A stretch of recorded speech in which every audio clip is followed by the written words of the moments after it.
Welcome to the Layman's Seminary. Let me see if I'm a man or a mouse. And then we'll begin.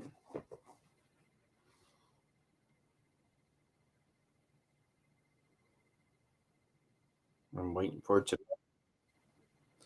All right, great. Got my phone open so I can see comments and stuff. And got the link in the side. If I don't know you, just show your face before you come in. But if I do know you, no problem. Um, so my debate is tomorrow night, and I still don't have my timing down yet, but I have some things I want to deal with uh, today. And so what I'm gonna do is I'm gonna begin my presentation and go from there. I want to say this. I think both Dan Chapa and I, both feel overwhelmed. There is a lot to deal with in these passages. That is not blowing smoke. So there's going to be areas where I fall short. There's going to be areas where he falls short. There's going to be areas where we're going to have to be selective. And there's going to have to be things that we come up with later on. Hey, Elizabeth. Hey, Strict Baptist 1689. Okay. So, yeah. The debate is tomorrow at 8 p.m. Central. Last time I checked. This is an old thumbnail from 11 days ago. But, so let's work here. All right, so what I've done is I've got several charts in here, true to form, charting Charles, and I've color coded them. So when it's blue, I'm going to be talking about the Hebrew warning passages and my interpretation of them, just in brief. And that's thanks to Taylor, because Taylor's like, "Are you going to introduce them?" And like, yeah, and so that's good to do. Uh, then I'm going to talk about Chapa's position versus my position. That's the lighter blue. Then I'm going to make reference. Hey Juan, how are you?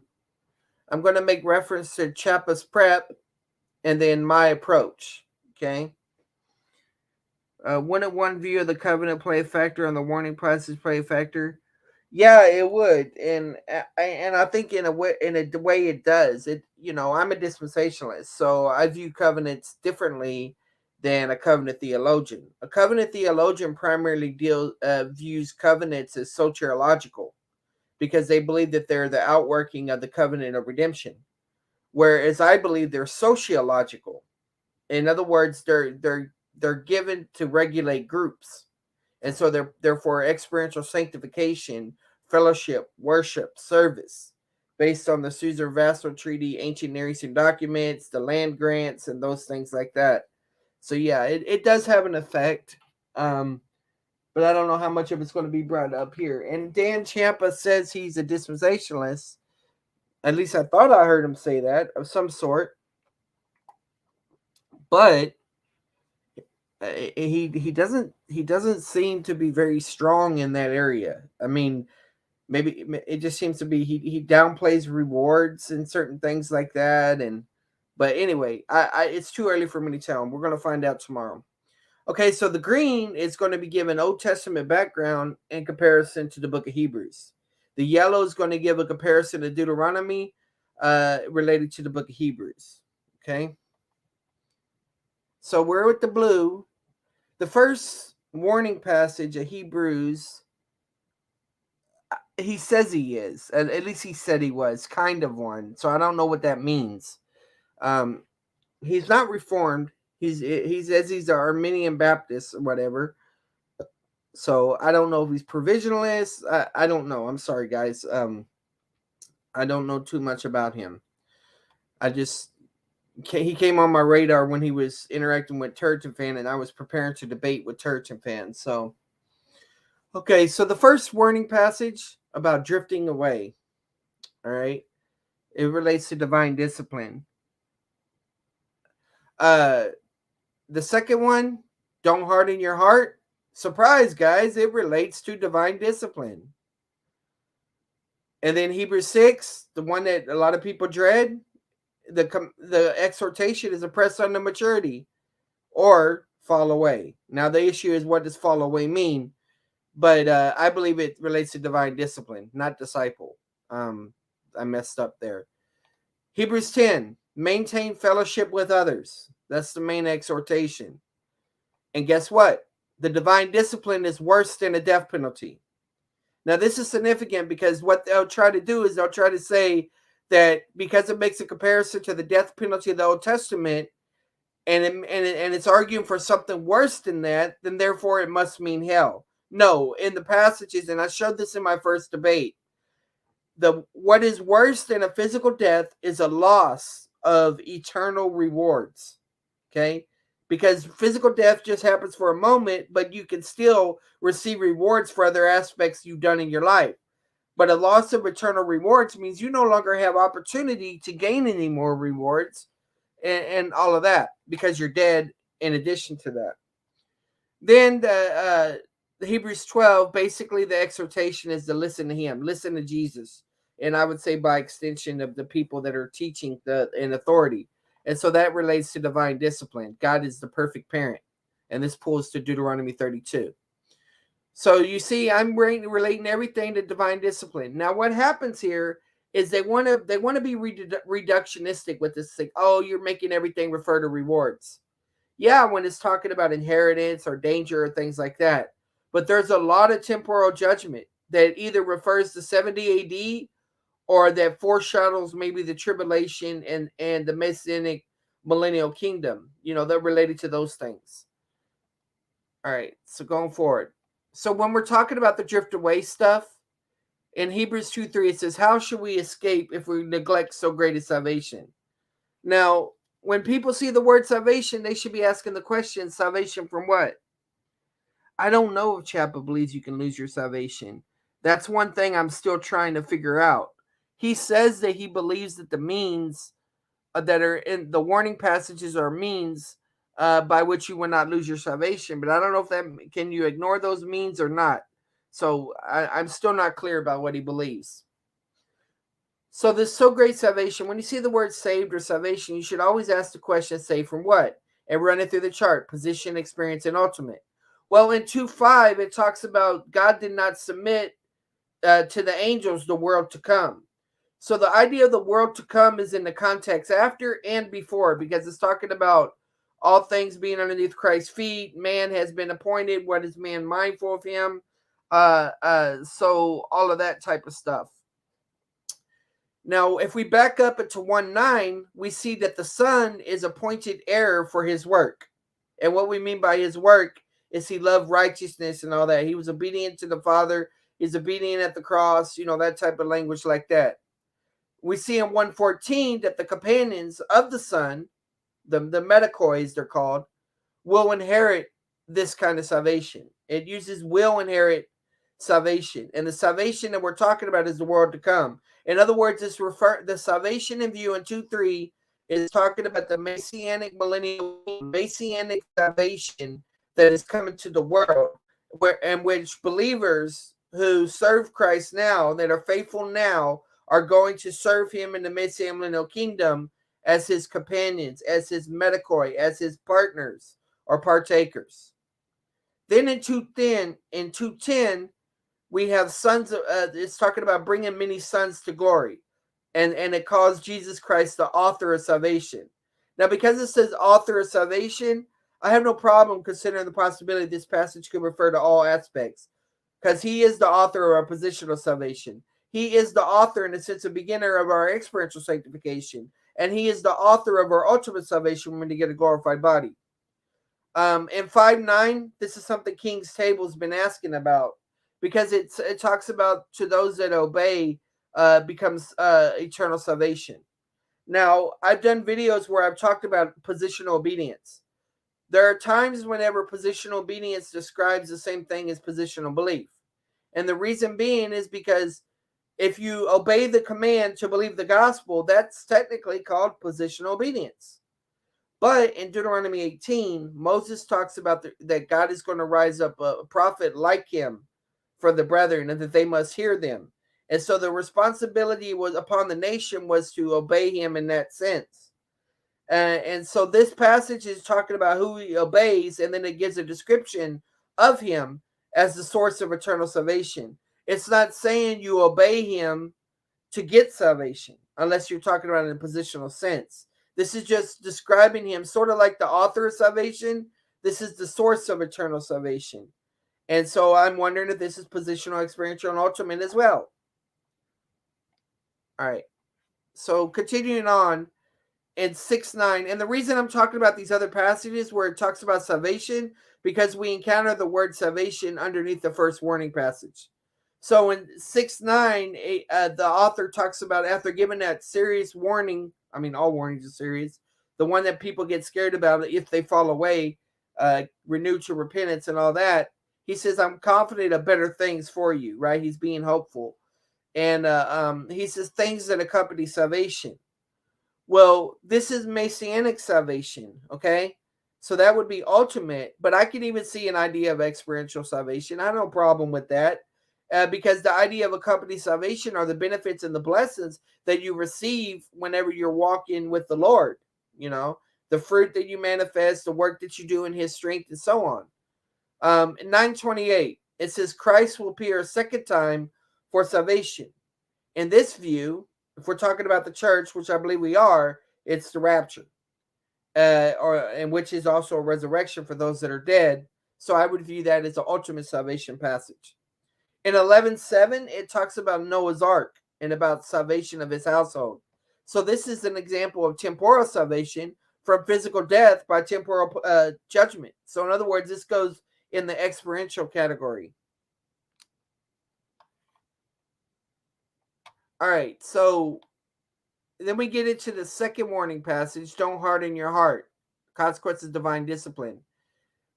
Key to understanding this is that in 3:1, Jesus is called the high priest of believers. Jesus is high priest and believers are partakers. And how I understand that is believers are partakers of his high priestly ministry.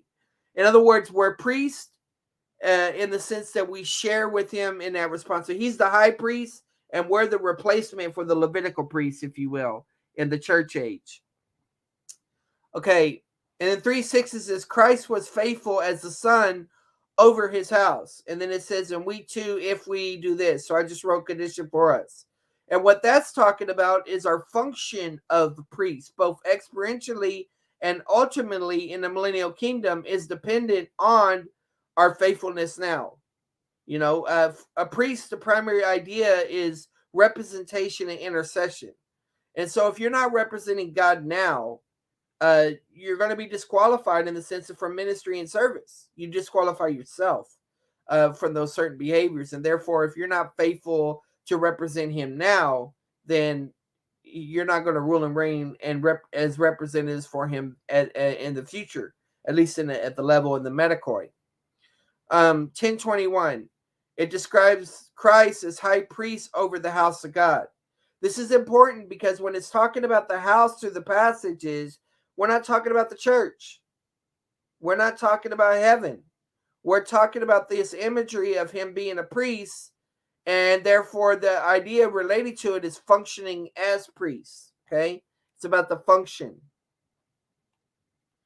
So another thing that's going to be brought up in this that I know from their recent debate preparation video that we went over last night is this issue about rest. And this is a chart whenever I was teaching on Hebrews 4, I think it was Hebrews 4, in my church a few years ago. Was it a few years ago? I don't remember what year it was, but it's been more than two. I believe I developed this chart based on my reading from Constable's notes, which we may take a look at if we get time.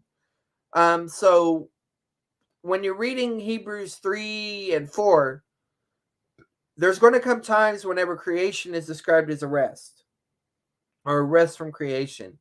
There's going to be times whenever it's talking about the Exodus generation. There's going to be times when it's talking about the conquest generation with Joshua. There's going to be times when it's talking about the Christian experience. And there's going to be times when it's talking about the future millennial kingdom rest, which is kind of like the front porch to the eternal state rest. Okay, so keep that in mind as you're evaluating that. Use this chart to evaluate what's going on. what typically happen, or what I'm seeing is they want to try to make everything heaven, so they collapse all these categories, and then they try to say, look, there is no select and people that are going to rule and reign called the Medicoi. Everybody are partakers and sharers of this, Um, so I think this is from Rodney Decker, one of his papers. And so this is an example of him. I haven't plugged it into my chart, but it says use of the term rest in Hebrews 3 and 4. So he gives it in these passages refers to rest in Canaan. And then in 4 1 through 11, the Christian's rest is all that God has promised for us in heaven. Okay. And then God's rest following creation. And it makes me wonder if some of this is not experiential for now. Okay, but continuing on, here we are. Now we're going into the maintain fellowship passage, I think, or maybe no, press on the maturity. But actually, you know what? At this point, I don't start going into detail about each one of these because I know Hebrews 6 well, and I know Hebrews 10 well, and I know Hebrews 12 well. But what I think happened is they thought that if they focus on the Hebrews 3 and 4, they could find a chink in my armor. And therefore, even if I scored big on the Hebrews 6 and 10 and 12, they would have demolished my arguments. Well, I think they're setting themselves up for failure, and I'm going to show you why. Okay, so this is just my normal chart, right? So the thing is when you're in the book of Hebrews, like Hebrews chapter 4, and it's talking about faith and their unbelief, or even the word gospel or good news, people always assume, oh, it's positional faith. In other words, what you got to believe to get saved, or the positional gospel, the gospel that you have to believe to get saved. But actually, this is experiential faith because the context is Kadesh Barnea and that idea there. They were already believers in the Old Testament, and so the issue is they didn't believe about going into the promised land and doing what God wants, that type of thing there.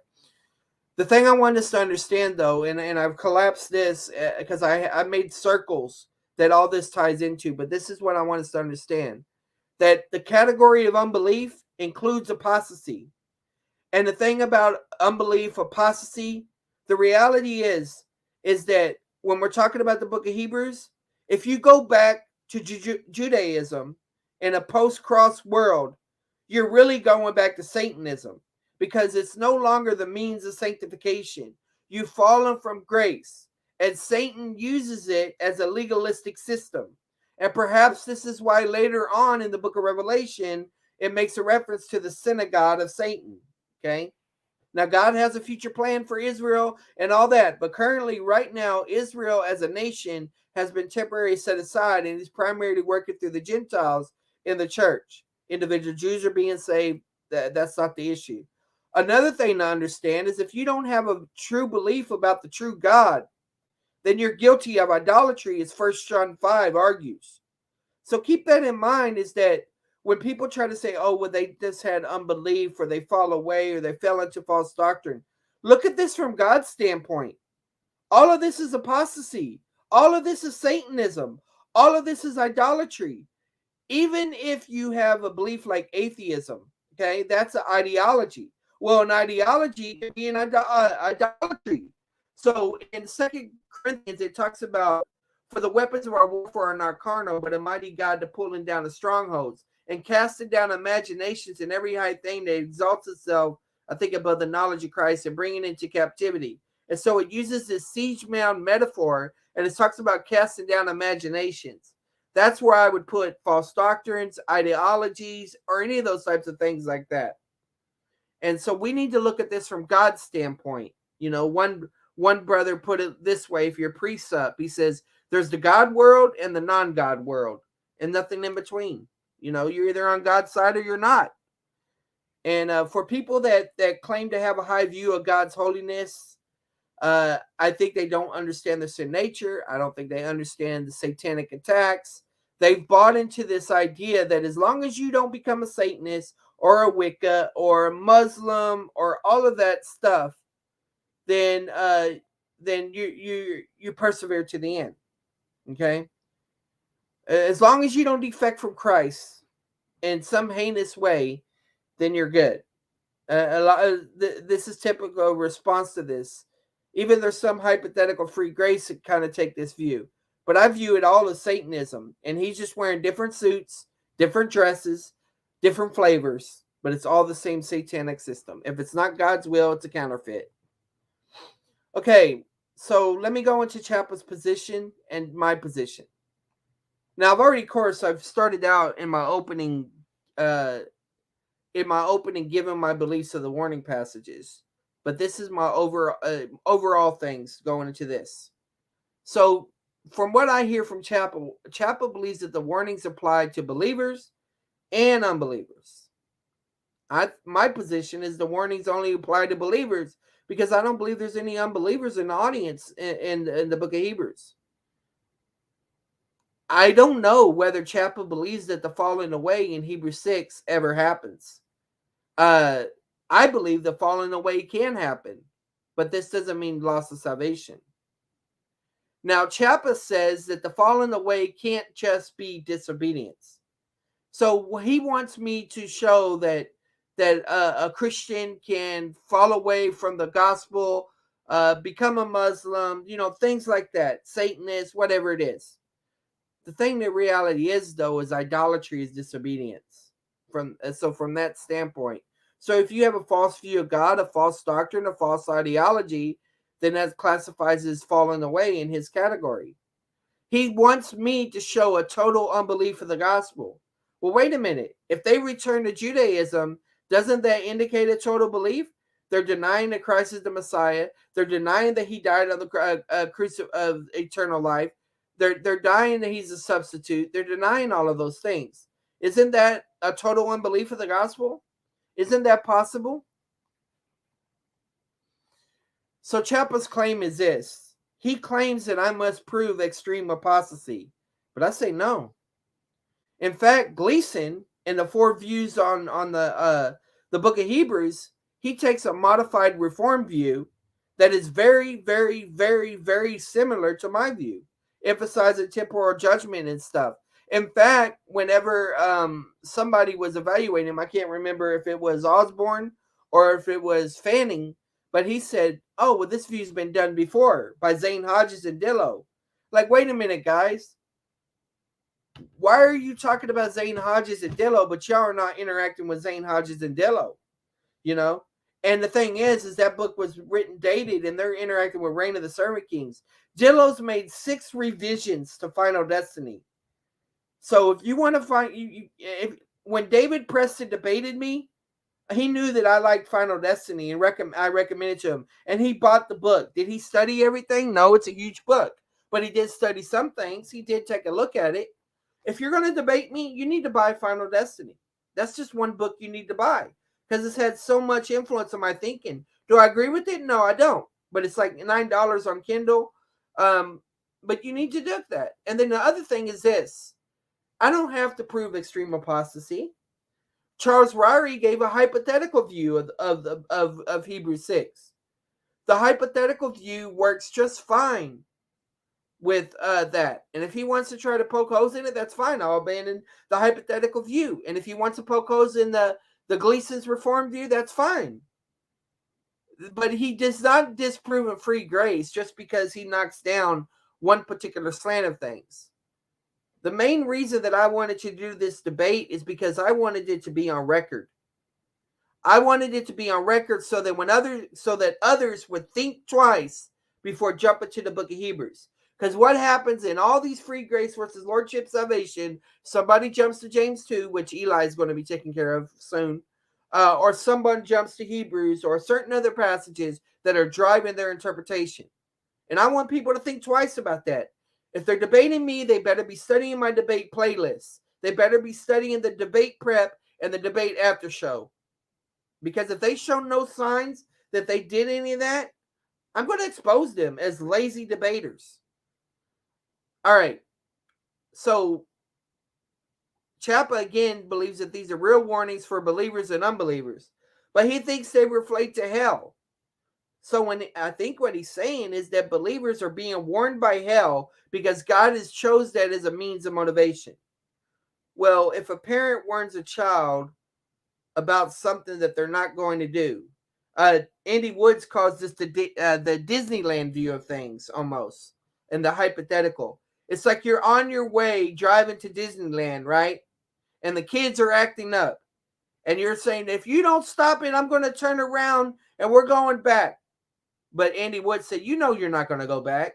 You've just made hotel reservations. You've spent all this money. You're in for the long haul. You're not going back. So what you're doing is you're giving an empty threat. And most of the times the kids see through it. And honestly, I think a lot of Christians see through it as well. So I believe that there are real warnings for believers that relate to temporal judgment, which means in this physical life, and or also loss of rewards. So concerning Chapa's prepping time, no doubt he prepped. No doubt Turton fan. They focused on a lot of commentaries, pulpit commentary, Whedon commentary, David Allen commentary, Ford views of the Hebrews passages. I can't remember the others and stuff like that. I just pray that as I put underneath the note underneath their video, I pray that they looked at my first debate with Daniel Mira. Even though Daniel Mira didn't prepare, I went in there and I believe I brought a solid case for understanding Hebrews. It was on Hebrews 10. Well, I knew it was focused on Hebrews 10 because I knew that's where he was going to focus because it was prior debate with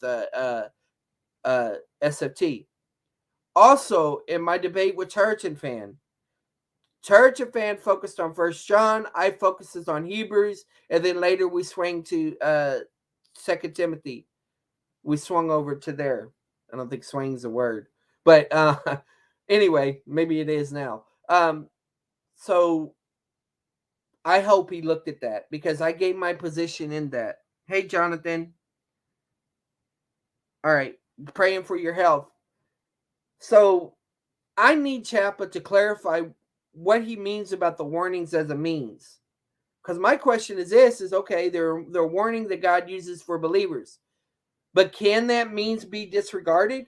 If he says no, that the means cannot be disregarded. If God is bringing about these warnings as a means that he knows the people cannot resist, then that's Calvinism. If he says yes, they can be resisted, then he holds to a form of conditional security. And however he peddles it, he believes you can lose your salvation. Another thing is that in the videos they kept talking about, they were looking at Blue Letter Bible and they were seeing the word if, and they saw the word kai next to it. But Blue Letter Bible was messing them up because the if comes from translating the participle fallen away as adverbial and conditional. It's not coming from a translation of kai. Okay? But I don't take the participle as adverbial. I take it as attributive. Okay, so going into the Old Testament background of things, let me get some water.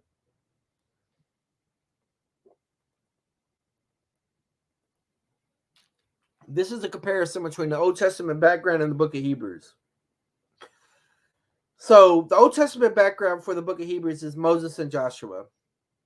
In the book of Hebrews is Jesus and the author, like when he's saying we're confident of better things. So he's identifying as a faithful remnant.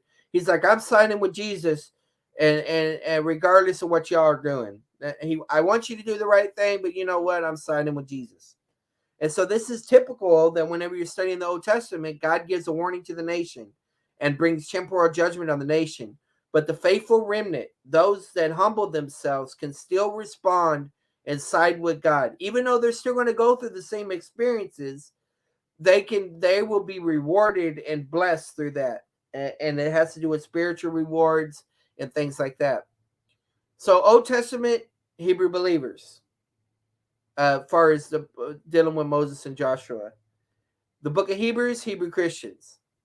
Old Testament, second generation Israelites about to go into the promised land. The book of Hebrews, second generation Christians. Old Testament background, the first generation was underneath divine discipline. And so because of that, they couldn't go into the promised land and they wandered. In the book of Hebrews, the second generation Christians are underneath divine discipline and are being warned of, the temporal judgment, loss of reward, those things like that. Old Testament background is given the consequences of the what they've done, and a book of Hebrews is warning about what can happen based off of these Old Testament passages. So divine discipline is in both ideas. Now, in the Old Testament background, you have a concrete metonymy. A metonymy is where one thing is substituted for another. So, like, for example, and I'll show you all this in a minute. In Deuteronomy 30, it says, I set before you life and death. And then later on, it says blessing and cursing. So life and death, blessing and cursing refer to all the blessings in Deuteronomy 28 and all the cursings in Deuteronomy 28. So life and death become to summarize all the covenant violation or the covenant blessings. Okay. Well, in the New Testament, I believe this life and death thing occurs as well, but it's more abstract. And so when it says death, it doesn't always mean physical death. What it means is that God is divinely disciplined, and therefore he's able to discipline you up to the extent of physical death even. That's why in Corinthians, for some of this reason, some of you are weak, sick, and sleep. And then First John is sin unto death. It's like when you give him the Noahic covenant. He was given the Noahic covenant, and that gave him the ability to do capital punishment. But what that means is, therefore, that implies that he had authority under lesser matters of governmental structure. So he's like emphasizing the greatest ability to show that you have authority even in all areas of government. So in the Old Testament background, there's a covenant involved for the theocracy of Israel. In the book of Hebrews, there's a code for the church. Whether you want to call it the New Covenant or something like that, I'm just calling it a code for now. The Old Testament background was national mainly. Okay. The book of Hebrews, even though he's talking to them as a group, each individual within it has a responsibility. Okay. Same thing. That was true in the Old Testament as well, but clearly it seems like in the book of Hebrews, the individual is being focused on more. So in the Old Testament, you can receive a loss of rewards, but not necessarily it lead to physical death. So at Kadesh Barnea, when they brought a bad report and couldn't go into the promised land, they lost the reward of going into the promised land. That was a temporal reward, but they did not physically die immediately. Instead, they died in the wilderness. They died out. But it is true that in the church and in the book of Hebrews, you can lose rewards, but that doesn't necessarily mean you're going to physically die. But also in the Old Testament, there are times whenever you could die, and so that you lose out on future rewards. So as I mentioned, the Exodus generation eventually died. Moses dies, and so he misses out on the future reward of being in the land during his life. That's a temporal reward, as the next statement. Well, that's true for the church and in the book of Hebrews, that you can lose out on the opportunity to earn rewards. That's what we're talking about when we're saying the loss of reward. We're not saying God gave you a reward and now he takes it back. I don't think that's a proper view. What it is that you lose the opportunity to earn additional rewards because you've blown the previous opportunity. Or another way to say it is you lost the opportunity to earn those rewards that you missed in the past. In other words, it's water under the bridge. Christians can lose temporal rewards as well. Okay. Loss of eternal rewards is missed opportunities to serve in the Messianic millennial kingdom. That was the Old Testament, and that's true for the church as well. So it can lead to physical death, so loss of future rewards, and I already mentioned that one. Oh, dang it, I needed to fix that slide. I copied the slide and I repeated that, so I'm just repeating there. Okay, so here's my comparison of Deuteronomy. Last night in the stream, I walked through Deuteronomy. Here, I'm just going to speak in just general terms. In Deuteronomy 32, it uses disinherited language. In Book of Hebrews, there's a danger of disinheritance. In 32:6, it uses parenting language. In chapter 12 of Hebrews, it uses all that. The Lord's inheritance is mentioned in 32:9. The son's inheritance is mentioned in Hebrews 1.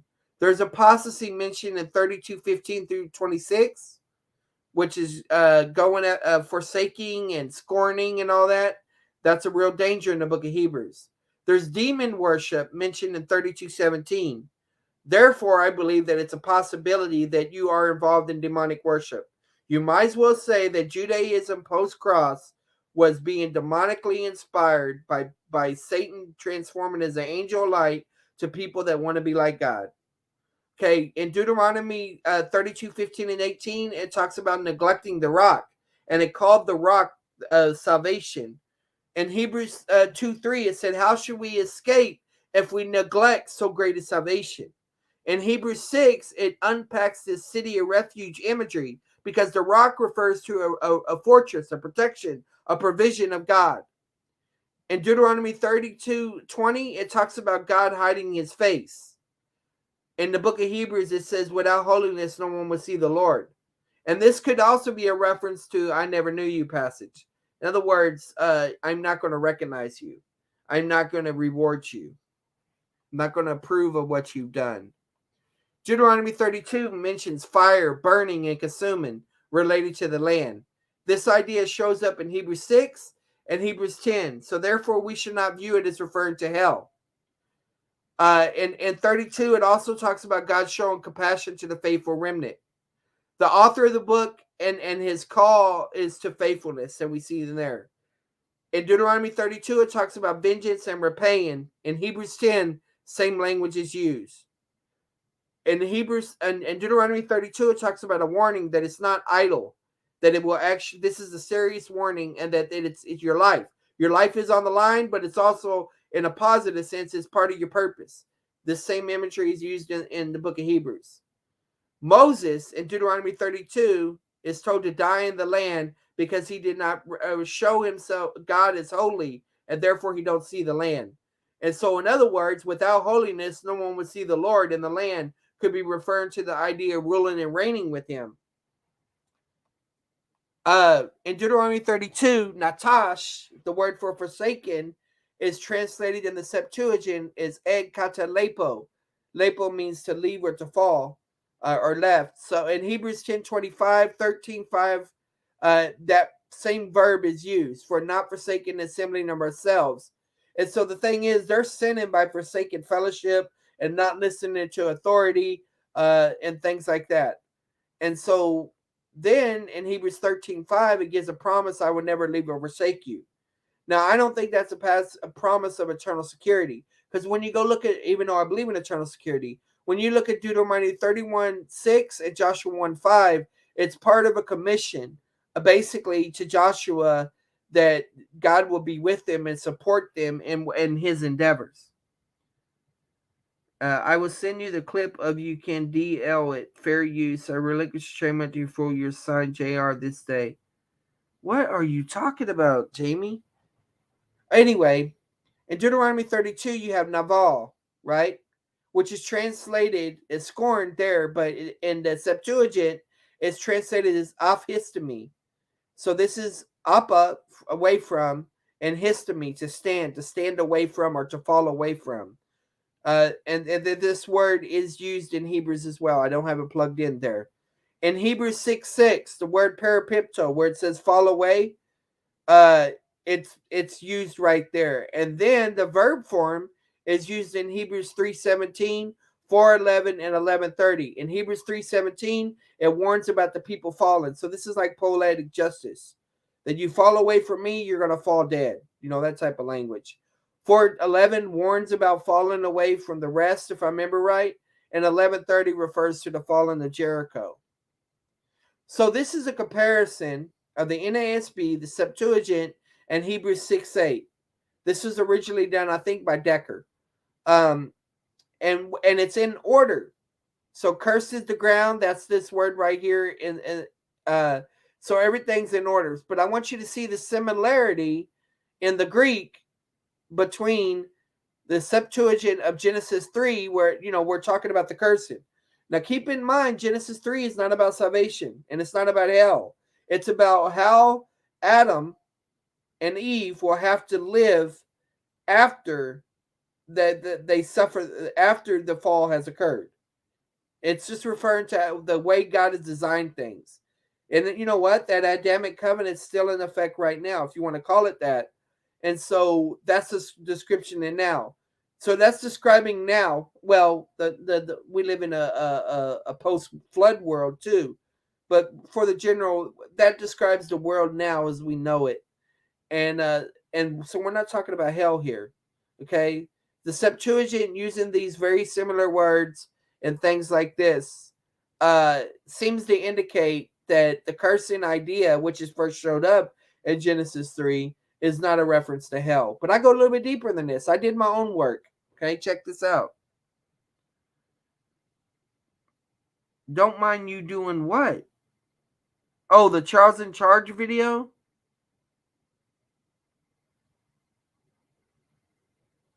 Well, I don't think it would be considered fair use because you use their sound, but okay. So what we have here is the first column is Deuteronomy 28 blessings.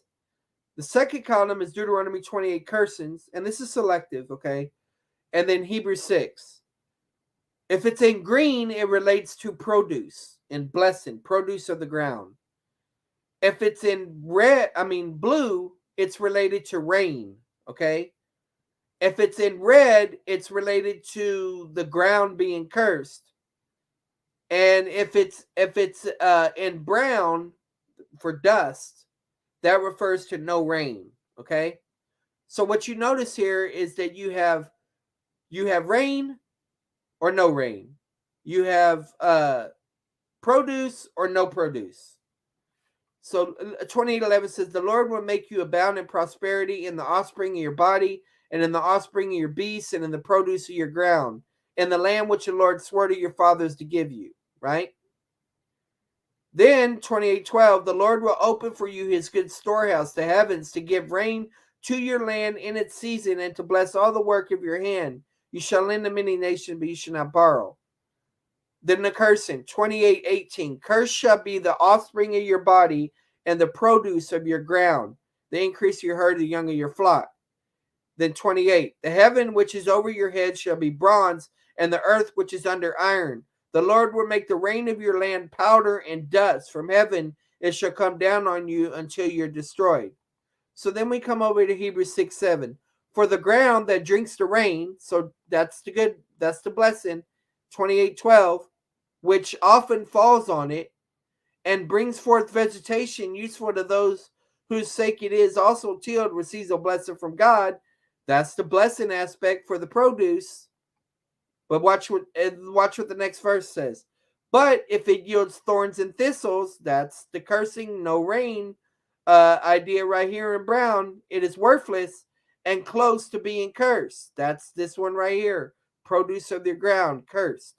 And it ends up being burned. And I related that to brown as well, because that's just the consequences that happen after a drought. It's no use. And I can plug in Ezekiel 16 here. I know, but I used to watch that show. All right. So here's Deuteronomy 30. When I was talking about a metonymy earlier, listen to this, 15 through 18. Life is metonymy. See, I've set before you today life and prosperity, and death and adversity.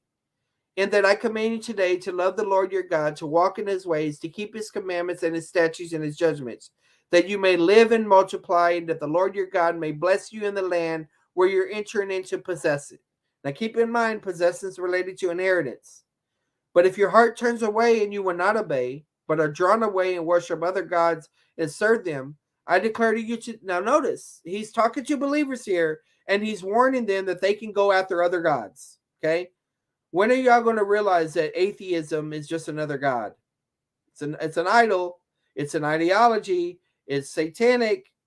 No different, guys. I declare to you today that you shall surely perish. You will not prolong your days in the land where you're crossing the Jordan to enter and possess it.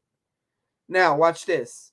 19. I call heaven and earth to witness against you today. So there's a Reeve judgment lawsuit. And I have set before you life and death. And then it defines what that life and death means. The blessing and the curse. So Deuteronomy 28, the blessings and the curse. So this refers to divine discipline. Everything God does is imperative, both as a nation and an individual. So choose life. So a good parent wants you to do what's best. Choose life in order that you may live and your descendants. And then it tells you how. By loving the Lord your God, by obeying his voice, and by holding fast to him. For this is your life and the length of your days. Holding fast is mentioned all throughout Hebrews as well. And that you may live in the land which the Lord swore to your fathers, Abraham, Isaac, and Jacob, to give them. Hey, Josie.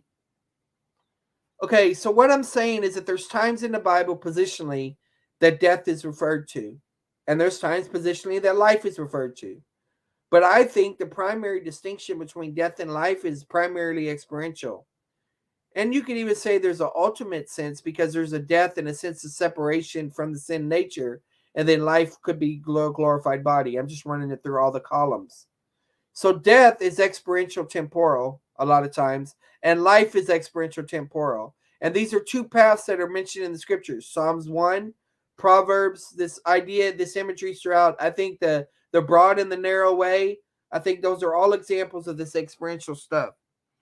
When's the debate? It's tomorrow, K Dub. Uh I'm gonna interact. I don't have time right now. But I want to interact with your Greek stuff that you were doing with young Don. Uh you know, his response to video and stuff like that. But I don't know when I'm gonna get to it. I'm kind of the one thing that I'm trying to do right now is there's this guy named Above Reproach Ministry, and I sent him some stuff about free grace and lordship, and behind the scenes, and he thought, oh, after 30 hours, I can make a series, and he thinks he's come to this great middle ground, but once again, he's come to a lordship position, and he doesn't even know it, or if he does, he's soft pedaling it, sort of like Alan Parr, that type of thing, and then uh at some point, I'm going to, as you know, that debate with Codwell is going to come up, apologetics. And then I had no idea that I don't know if he's a doctor or not. I'm assuming he's a doctor, so I'll give him that. Dr. Randy Sievers, the book that I guess Codwell Apologetics had mentioned, I was interacting with him, dialoguing with him in the chat, and challenged him as well. Yeah. And you see, that's the thing. Either lordship salvation is true, either in a Calvinistic or Arminian form, or free grace is true. And if you want to be sovereign grace, that's fine too. I try to get people to lean towards that way, just so they can understand certain passages. Thanks, Elizabeth. Oh wow, I had no idea all of that stuff. I'm sorry, guys. I. The thing is, man, like I mentioned before, just like in Eminem's younger days, you mention Haley's name, you're gonna respond. He's gonna respond. And if you're a battle rapper, you're gonna go after everything. And that's how I am right now with Free Grace, because I feel like that it's become the whipping boy or the punching bag for a lot of people out there. So when young Don went after Parr, because Parr went after, tried doing what he did, that was good. But young Don is falling into legalism as to sanctification, and it's sad. But I hope Corey, I don't know I don't know if y'all are reformed in your soteriology, eschatology, and ecclesiology, but I at least know Corey is a dispensationalist. And I hope that he can have influence on that, because I believe that if you're a dispensationalist, the likelihood of you falling into legalism, like what's his name's falling into, is less likely. Many for grace and lordship is work based. It's not true. No, I don't use the term work salvationist. I use the term sanctification. What I think the main issue is that everybody has different models of sanctification. Uh, and if you take your model of sanctification and you conflate it, it's only a matter of time before that impedes on your gospel presentation. And so where I try to focus on is helping people understand sanctification better, to the degree that I've understood it, and this is the best thing I can do for peer review. I don't think I have all right views. I'm getting challenged both internally within my camp and also externally. But that's all right. As Eminem said, if it's fuel, what did he say? It's fuel that I need for the fire, and it's burning, and I am returning. It helps me push my pen, if you will. So it's good. It's all good for that. Let's see. I already went through this in the last video about Deuteronomy 32. I talked about this before, rebellion last night. First John, going into the Hebrew, Greek. I already talked about that in the chart. So I don't want to go over the stuff I went over last night. Okay, I already went over all that. This is a good chart to keep in mind. This is from Dillo. If you're going to talk about typology and you want to adopt, you are the freestyler, free gracer. Yeah. Yep.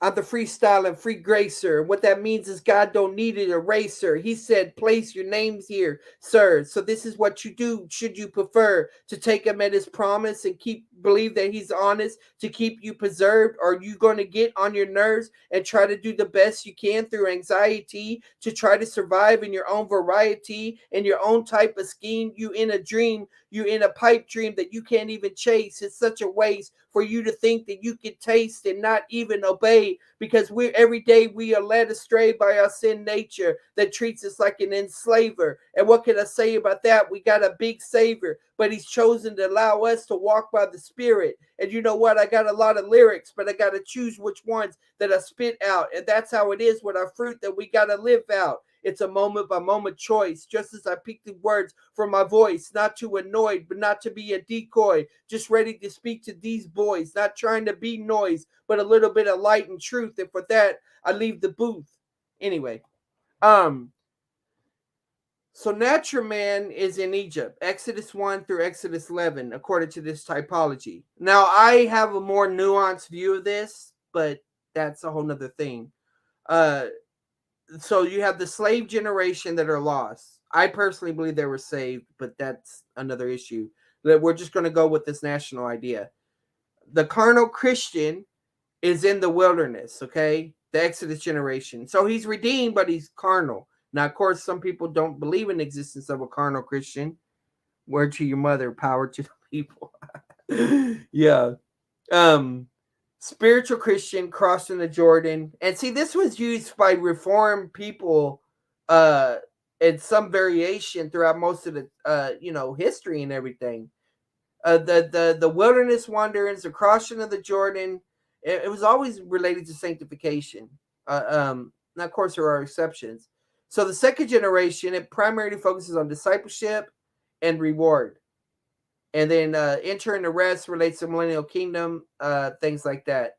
And so I split it as position, experience, and ultimate to overlay that, so you can see how that relates on a national and individual level.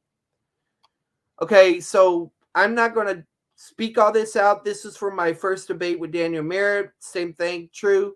Hebrews 10 refers to physical death and the loss of blessed inheritance. Moses physically died. The Exodus generation died. Numbers 15 refers to physical death, capital punishment. 70 AD involved the death of 1 million Jews. Hebrews 3:4 refers back to Kadesh Barnea, Numbers 13 and 14. No wonder, because Numbers 15, where the sin and willfully passage is from, the presumptuous sin, which refers to capital punishment, and those that do not relate to that, or excommunication is mentioned as well. So we know about this 70 AD thing from Josephus, Hegesippus, and Eusebius. Jesse Campen, who don't believe like me, did a good job on this video. I don't know if it's listed now. So one question to ask, and I think Chapa's already dealt with this. Is Moses eternally secure now? I'd say yeah. The promised land is not a picture of heaven, or else Moses won't be there. When we're talking about typology, if you're going to make the promised land heaven, then what about Moses? The book of Hebrews is not warning that people will not make it to heaven. It includes warning of divine discipline and loss of blessed inheritance. Now, in Hebrews 10:23, it says that let us consider how to stimulate one another to love and good deeds, not forsaking our own assembling together, as in the habit of some, but encourage one another, all the more as you see the day draw near. And so at that time, I asked the question, is the day draw near related to Christ's return? Or is this a 78 AD thing, temporal judgment? And for those that are preterists or partial preterists, some of y'all might like these 70 AD arguments. Hebrews 10:26. For if we go on sinning willfully, that's Numbers 15, capital punishment, and no sacrifice for that crime. After receiving the knowledge of truth, there no longer remains a sacrifice for sins. The reason no longer remains a sacrifice for sins because if you committed this a capital punishment, you couldn't offer a sacrifice for it. That's what that means. But a terrifying expectation of judgment and the fury of fire which will consume the adversaries. And so this could be related to 70 AD. The temple was burnt. Also in Deuteronomy 32, it relates to this language as well. Anyone who set aside the law of Moses dies without mercy on the testimony of 2 or 3 witnesses. That's physical death, right? How much severe punishment do you think he would deserve if he's trampled underfoot the Son of God, as regard as unclean the blood of the covenant by which he was sanctified, as it insulted the Spirit of grace? Okay? So the comparison is between physical death, and it's saying it's worse. Well, people think, well, what's worse than physical death? It must be hell. No. The answer is that it's eternal rewards, and I'll show you in a minute. 35. Therefore, do not throw away your confidence, which has great reward. Okay? 36. For you have need of endurance, so that when you have done the will of God, you may receive what is promised. And you can think of the land, or you can think of inheritance here if that helps you. Also, if one person sins unintentionally, then he shall offer a 1-year female goat for a sin offering. This is the Numbers 15 passage. So what this is saying is that if you don't do an unintentional sin, in other words, a non-rebellious sin, a non-sin of the high hand, there remains a sacrifice for temporal forgiveness. But if a person that does anything defiantly, the sin of the high hand, presumptuously or willfully, and blasphemy in this way, then this is a distinction between non-capital crimes and capital crimes. He's despised the word of God, has broken his commandment, the person shall be completely cut off. So physical death or possibly excommunication. Usually I think it's physical death. So in other words, there's no sacrifice for this. Temporal fellowship. Keep that in mind. This is not talking about positional salvation. All of this relates to temporal fellowship. Okay? Hebrews 6. And then falling away. Like I said, I take this as an attributive participle, not an adverbial participle, not a conditional participle. And it says it's impossible to renew them again to repentance. This is the point. Capital crimes have no sacrifice. So there's no way to rectify the situation. So just like Esau could not reverse the decision he made to sell his birthright, and just like the Kadesh Barnea generation could not go into the promised land, even though they tried, there's no way to rectify the situation. Okay, and the concept is about maturity and pressing on. It's not talking about positional salvation. Hebrews 11:26. Considering, this is talking about Moses.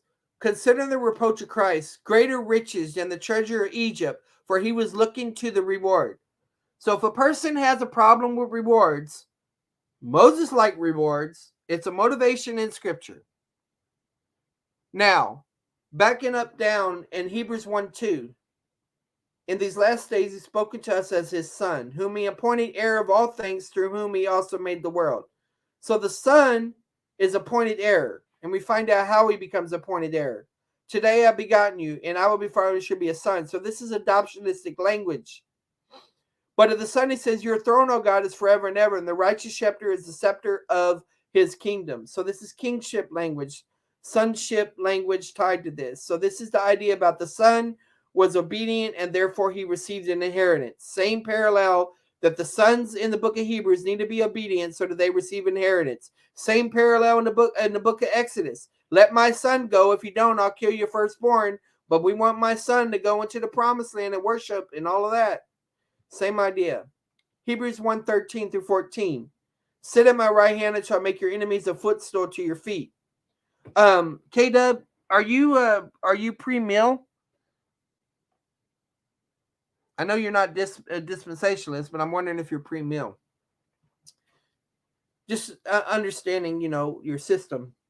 But anyway, to make your enemies your footstool. So this is the fulfillment of the Adamic covenant, if you want to call it that, whenever the other covenants are going to be fulfilled. And it says, it's sent out to render service for the sake of those who inherit salvation.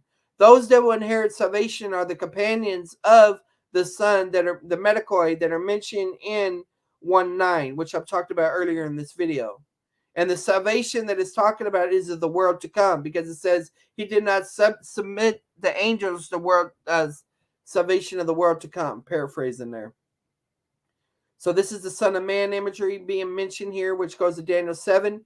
Bringing many sons to glory. I don't believe this is just talking about a glorified body. This is related to rewards, ruling and reigning. To perfect the author of the salvation. I've already talked about that.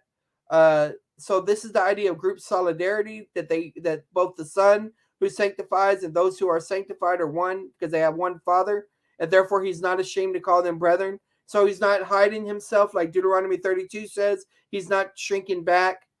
It can relate to the I never knew you language. So Christ was faithful as a son over his house, and where this relates to our high priestly ministry, both experientially and in the future, if we hold fast.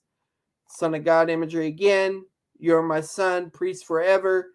In the days of his flesh, talking about his sonship. This is stuff from when I was teaching. But look at this. For God is not, this is after the bad warning passage in Hebrews 6. For God is not unjust to forget your work and the love which you have shown toward his name. Okay. Your work. Now look at 12. So that you will not be sluggish, but imitators of those whose faith and patience inherit the promises. So they inherit the promises by work. That's how you possess them.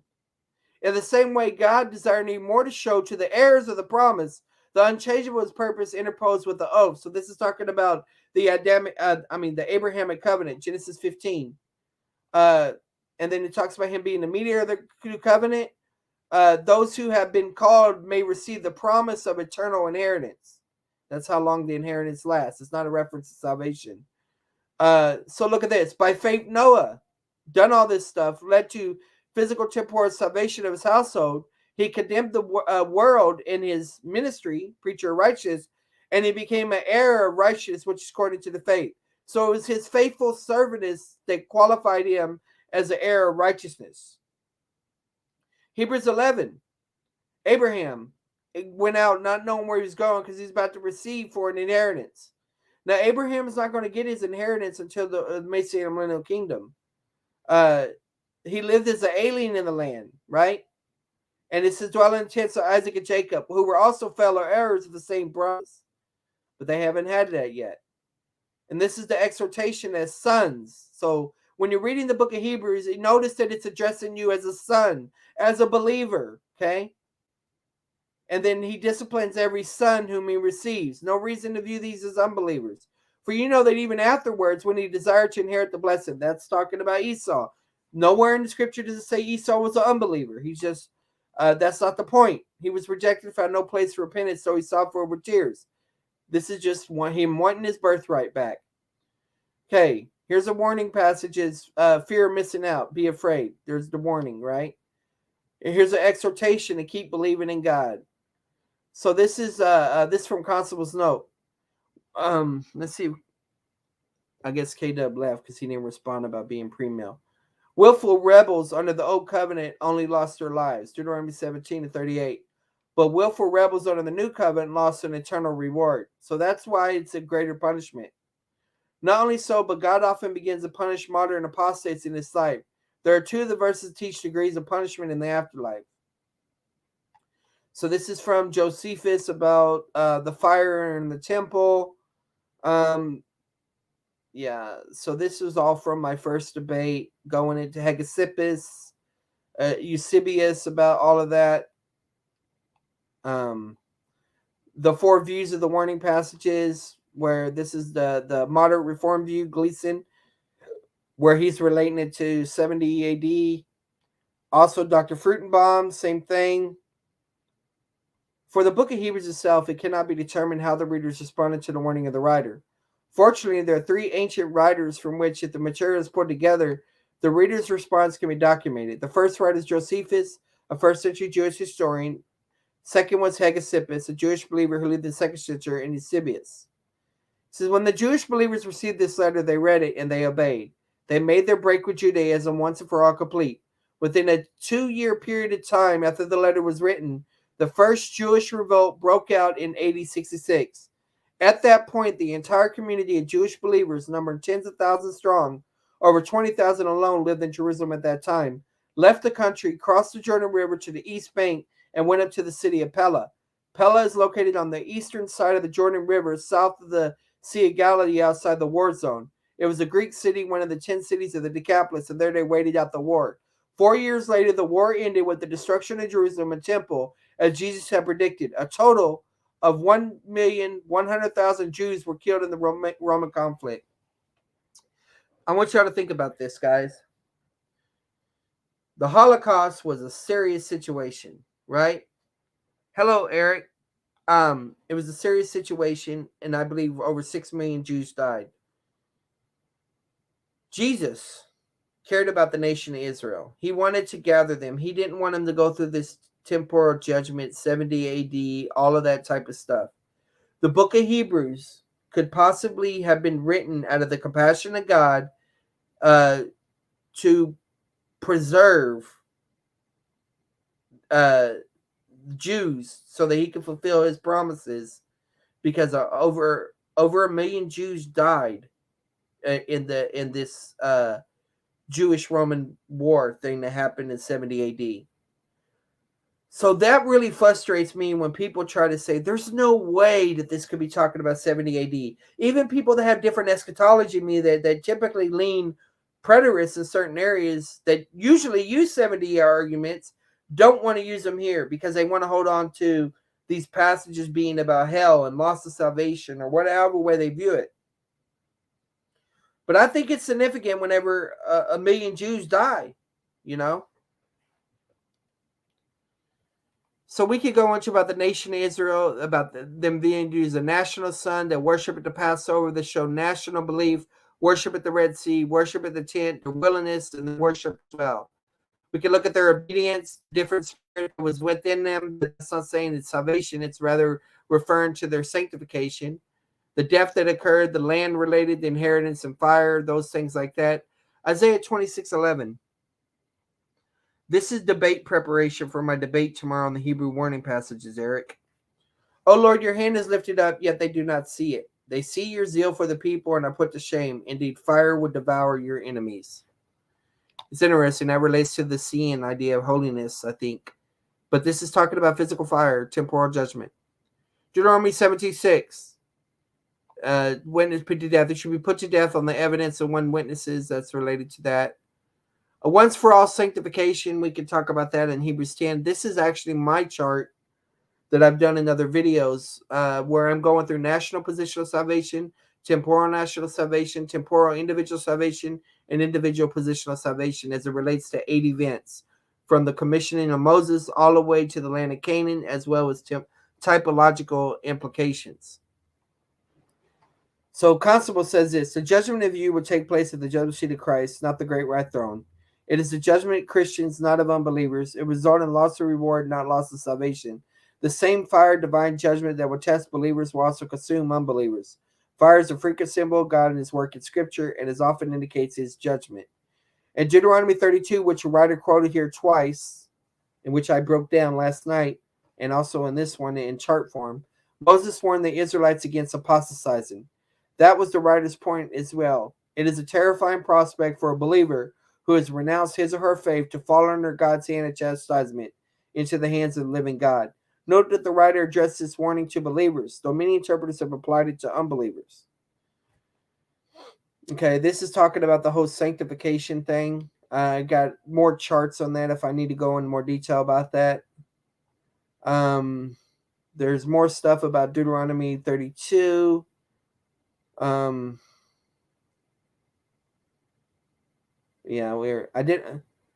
So the thing is, identify the positional passes, and the rest is experiential. Like before, after, during. I can't remember what that was. That was an older note. By beginning the Old Testament move forward, no one can accuse me of not considering the Old Testament. Adam and Eve, Noah, Abraham, passages like that. Leviticus 10, went out fire from the Lord and devoured them. That's temporal fire. Number 16, consumed 250 men that offered incense. That's physical fire.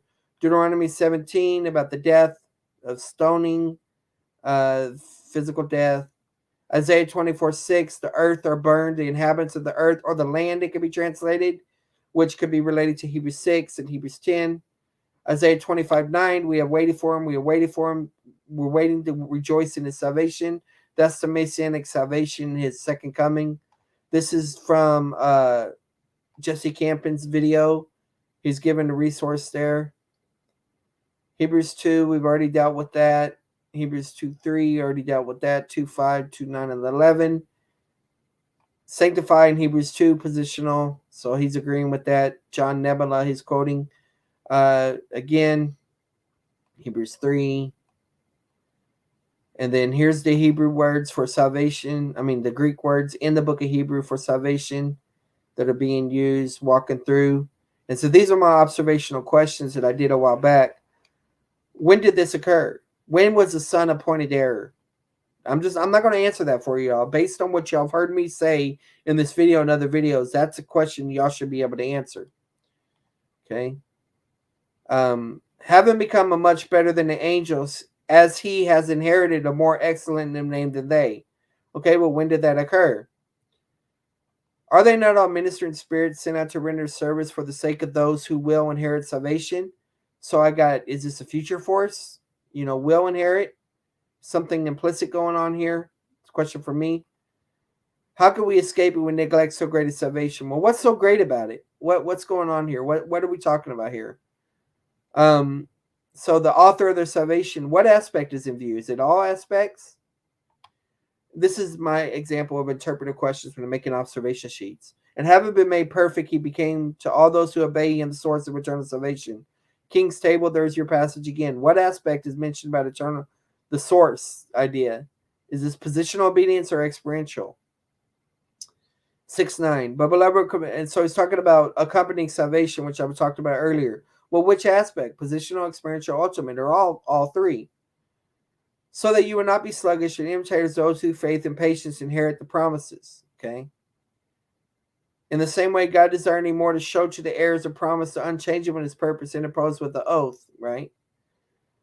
Receive the promise of eternal inheritance. We already went through that. Salvation without reference coming again. Is the second coming salvation, eagerly waiting for it?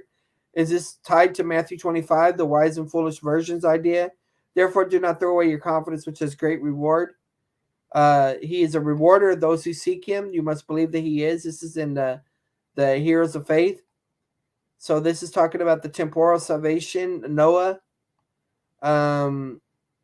Abraham receiving an inheritance, fellow heirs of the same promise, looking for reward. Moses, inherit blessings. And then here's all the references on Final Destiny that I would have to go through. I have the Logos version, but this is the Kindle most recent version. I have a previous version that's hyperlinked, but this one is not. All right, so now I'm going to get to the point where I feel like that if Dan Chapa attempts to do this, he is going to flounder. So they attempted in Hebrews 3 and Hebrews 4 to try to make an argument that the perfect tense indicated basically that we're already partakers of his house. And they made all these arguments about the Greek perfect. I can't remember them all last night, but we were dealing with it last night. Well, a while back, this is 4 years ago, I was teaching on intermediate Greek, and we were going through First John. And so in this video, I'm talking about the perfect tense. And I got to this point here, and I mentioned going deeper. That's the intermediate Greek grammar by Plummer, Kostenberger, and Merkel. And I called this the perfect discussion. So the question is, does it have a stative aspect? Imperfective aspect means not completed. Perfective means completed. Is there a stative aspect of things? Well, when you're talking about the perfect, when you try to make an argument about the perfect, you need to know something. It's hotly debated, okay? And this book, Advances in the Study of New Testament Greek, by Con Campbell, goes into this. And look what he says here. There was an article written called The Perfect Storm about this. It is most likely going to be up to others to decide who is right about the Greek perfect, if any of us are right. Porter, Fannin, and I will continue to present our best arguments and defenses. In addition to our ongoing interaction, Robert Krellin has recently completed a doctorate on the perfect at University of Cambridge. Okay, well, this is a book we use in advanced Greek too, but I was aware of it as before. The Greek verb revisited, a fresh approach to biblical exegesis. So in it, you have Randall Booth on the perfect, you have Robert Corellin, the one that we just mentioned, and then Steve Runge. This is a chart that I recently made concerning analyzing the perfect tense. You know, there's a difference between swimming, building a house, recognizing a friend, sitting on a map, or like of a banana rotting. Okay, some of these activities have an endpoint. Some of them have a durative action or continuous action, and some of them can be divided up into similar events. So you have activity, accomplishment, achievement, state, and complex events. Is what a progressive dispensational view, Brownie? So this is Steve Runge. You can find this online. The Greek Verb Revisited Lectures. And you can see that he goes into the revisiting the Greek perfect. You can listen to that. Also, you can go to the Linguistics and New Testament Greek Conference 2019, and you can see a lot of the presenters. But Michael Aubrey presents on the perfect tense.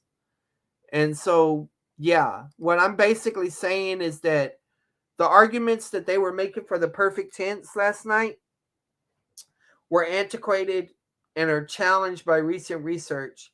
And I wouldn't base any of my arguments on the understanding of the perfect tense right now.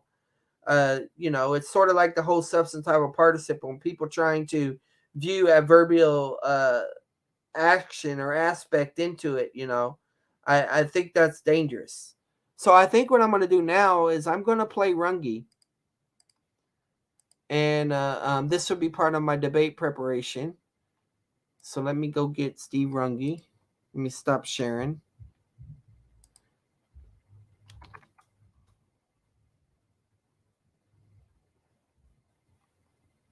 All right. So let me see here.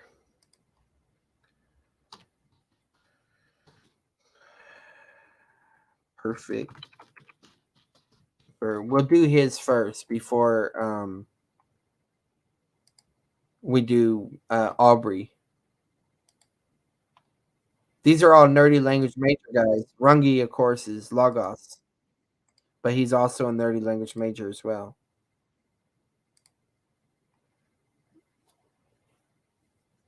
Oh, I need to share my screen. Duh.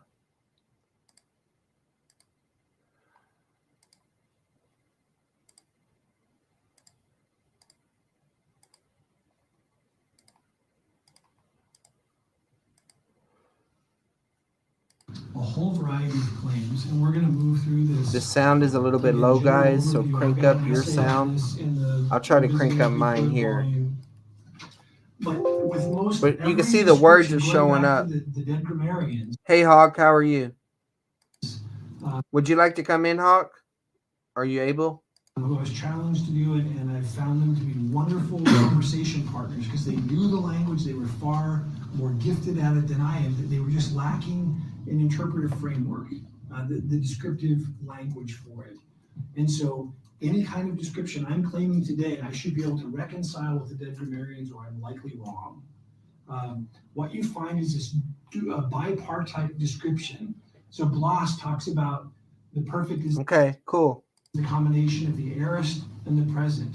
If we think of this in aspectual terms, it would be a combination of perfective and imperfective. Brilliant. Okay, so Greek tense, aorist, usually stereotypically is described as simple past, but it's undefined action. Present tense, generally what you'll hear people say is continuous action. So what he's saying here is that some early grammarians, they would describe the perfect as having both the aorist, the simple past, with the continuous action of the present. But aspect theory would view it as the perfective, which would be the aorist, meaning completed viewpoint, and imperfective, which mean continuous viewpoint. So sort of like snapshots or camera angles. Again, like the guy at the mechanic or the garage that's trying to describe what's going on, you find the same kind of internal, external language in Wallace. You're looking at two different pieces. Typologically, how do perfects tend to work in the world's languages? A man called D.N.S. Bott. So you'll see on the chart over here that basically things divide up into the pass and the non-pass. You can think of it like that. Some things refer to the past, and other things don't refer to the non-pass. So the non-pass can include the present or the future. If you're interested in reading more about this, I would strongly encourage you to read this volume. He basically says that, again, talking about building on this Trinity idea, or recognizing this Trinity idea, that you have tense prominent languages, aspect prominent languages, and mood prominent languages. English would be English would be a tense prominent language, Greek, an aspect prominent language.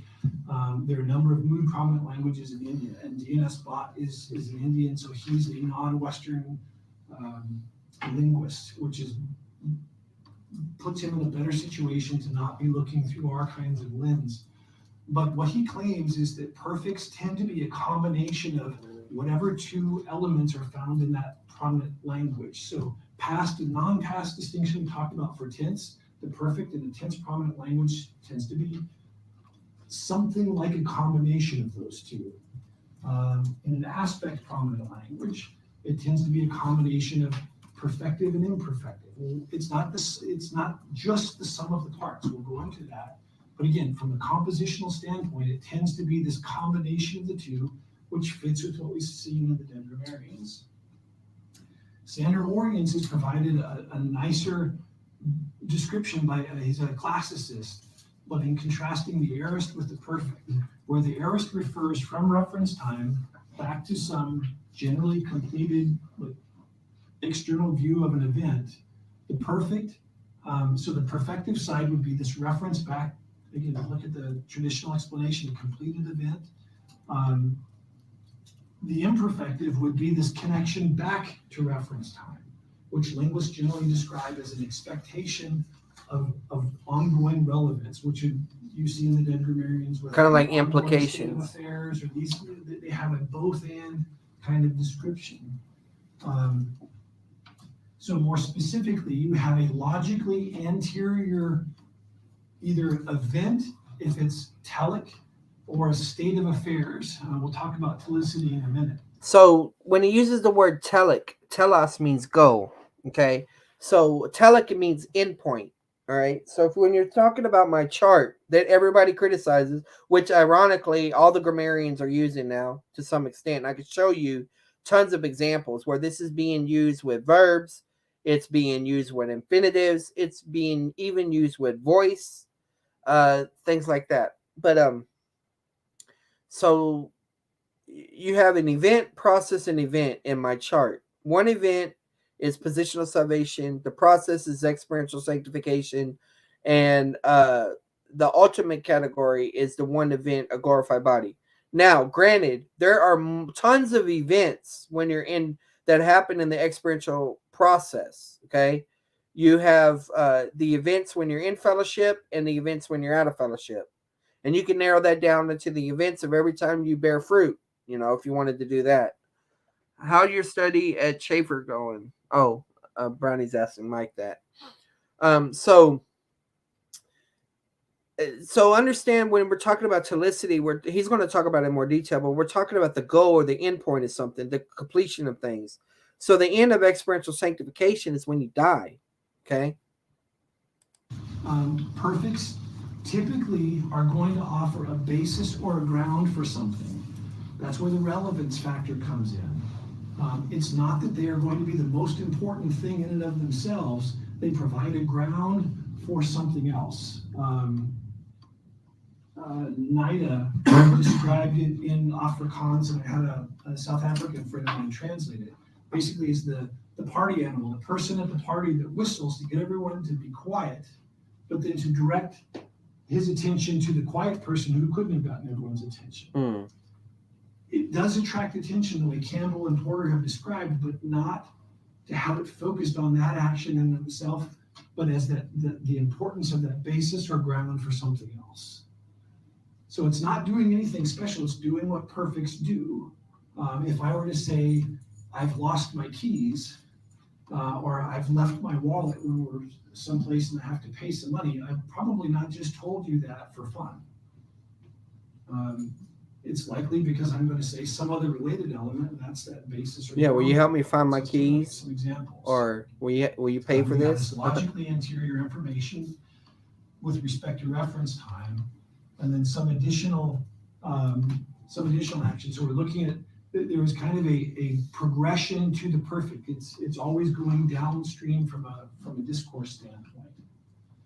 So that I've lost my wallet. Could you lend me some money? The statement about the wallet being lost was the basis for what's about to follow. It's difficult to use a perfect naturally and not have some other thing connected to it. There are some instances, and we'll take a look at some of those examples. But you have the servants who have been sent out to gather people to the feast, and they've done that. But the point is, it didn't work. There's still room at the table. Or the comparison of John the Baptist coming, comparing it with Jesus, how the Son of Man came. And the point is, not how they came, but the response. And it's a comparison between the two. The perfects are simply providing the basis for the more salient statement that follows. Perfects, in terms of their semantics, typically just accomplish that function.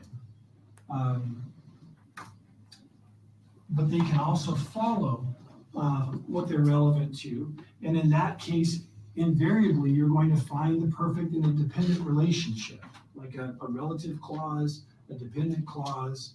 And what that does, we were talking about, there's a directionality to that relevance or what it's contributing, and that dependency relationship redirects it back to what it's dependent upon. So basically, what he's saying is that the perfect tense, whenever it's used, it's used in a support role, uh, to support something else. Like he was saying, grounded. So he gave the example of you whistling to get everybody's attention so that another person could talk.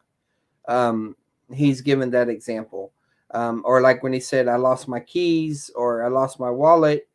You're making that statement so that it leads to another action. Help me find my keys. Help me pay for this. That type of thing like that. No, Brownie, that has nothing. This has to do with languages. It has nothing to do with progressive dispensationalism. No big surprise there. But again, the vast majority of the perfects you'll find, like in Romans, follow this pattern where Paul will use a perfect afterwards, and that's his support for his argument, particularly things introduced by Gar. That's a good point because in James, let me show you John 5:24. I don't, and this is just my thought from prior experience. Look at this. John 5:24. All right, so I'm going to turn on my filter so you can see these.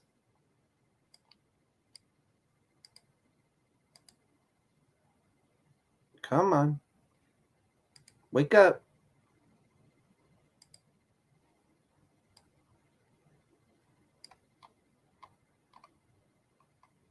Okay, what color do I want? Oh, there they go. Okay, so y'all are hearing Rungi talk, right? And he's talking about verbal aspect. So the aorist tense is blue. That would be like background. The red, this color red, are your present tense foreground, and then the perfect is the green. So what he's saying is that whenever this statement is being used here in the perfect. Now, he hasn't given this example. I'm taking what he's saying and applying it to this passage. When it says, "but has passed out of death unto life," this statement is focusing on the aftermath, as some in verbal aspect describe it, but it's given support for what's being said before. So, in other words, when we look at this and it says, "and does not come into judgment," right? Well, what is the reason or what is the support why you're saying it doesn't come into judgment? And the answer is because you've already passed out of death into life.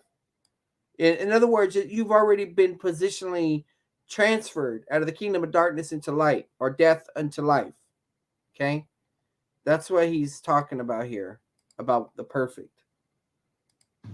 The quotations from Hebrew Bible that are from, I guess, what would be the proper term? I'm too far. The Old Testament, I guess. So you're not saying Septuagint or Hebrew Bible, right? Not making a judgment. Or to not. But in English, we would use things like because to make that statement. And so here we've got an example from Luke 3:4. This, as it is written. So again, all of these quotations, the choice of the perfect, some could say it's formula. Okay, that makes sense. So a lot of times whenever a quotation is introduced, it'll say it is written or it stands written. And it's the perfect tense. A lot of times it does that. And so that's a forward pointing idea that is like what he's saying is you're introducing something more important. But the idea is it's perfect, that the perfect's job is to say this connects to something else. It's not to make it stand out in and of itself. It's just simply how you would flag it as a basis or ground for something. It's just doing its normal job. Sure, Brownie. In other languages as well. The same we see in English. Romans 5:1. We have two perfects. Again, one in the relative clause, and the second in a relative clause as well. This depending on what precedes. You're Makes not sense. going to find perfects outside of dependent relationships unless they precede what their basis or ground for, because of that kind of directionality. The one context you'll find perfects doing more than kind of doing that front grounding thing that Porter has claimed is when you have two speeches, where you've got a preceding speech, and then a perfect is the initial clause of the following speech.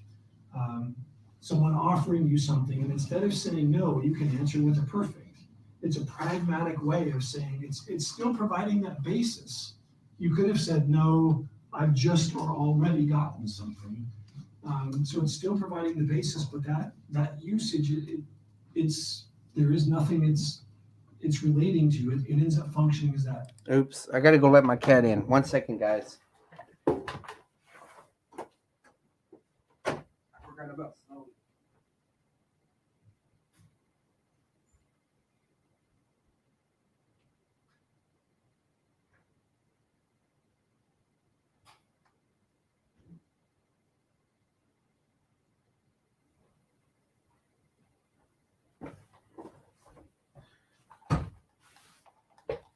Okay, she's a Siberian, so she likes it cold, but she gets too cold sometimes. She's in the garage. She's not actually outside.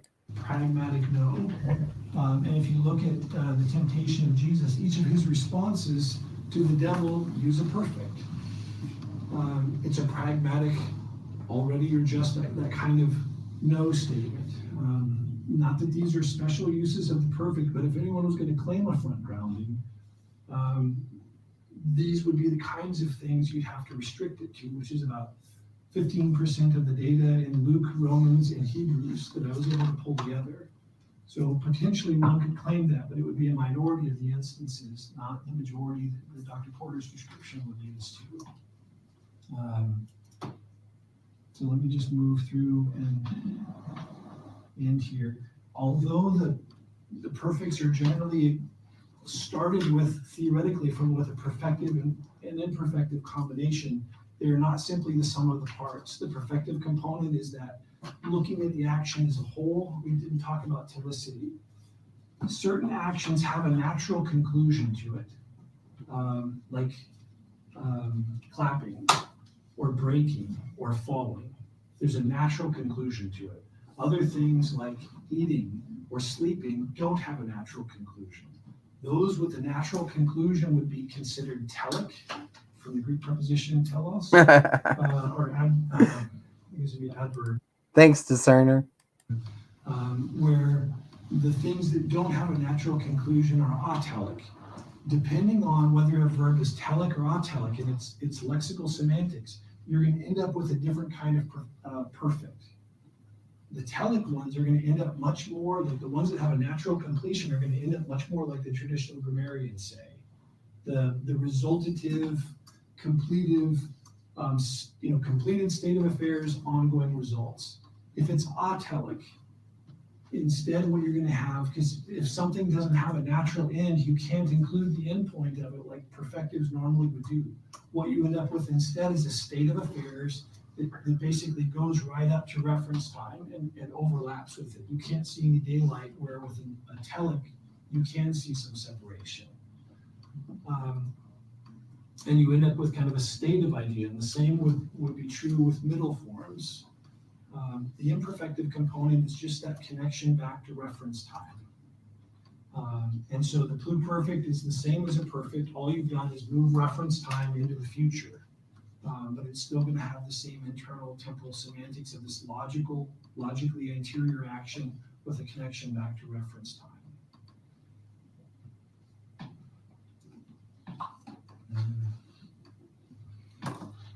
Okay.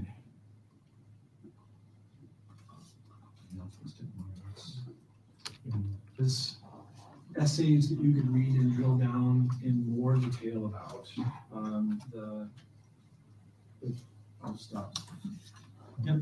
So this leaves about 30 minutes for questions. A little less than that.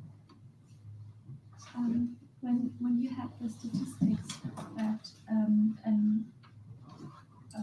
sorry, I don't have no idea what you pronounce it, Arist, yes. Eris. Can have different meanings. That reminded me of my Greek teacher in Germany. He made up a whole new grammatic. Instead of teaching us what an aorist is, he called it a conjunction, because he said there is no tense related to it, and your statistics showed that an aorist can be imperfect, can be present, can be. And I was just wondering if you came up, is this just something this specific teacher said, or is it something you came across to get rid of the term aorist and to speak of conjunctions, how it, yeah. Sure. And if it does relate to what, I don't know, what you said. That's a good question. The aorist form, Stephen Levinson,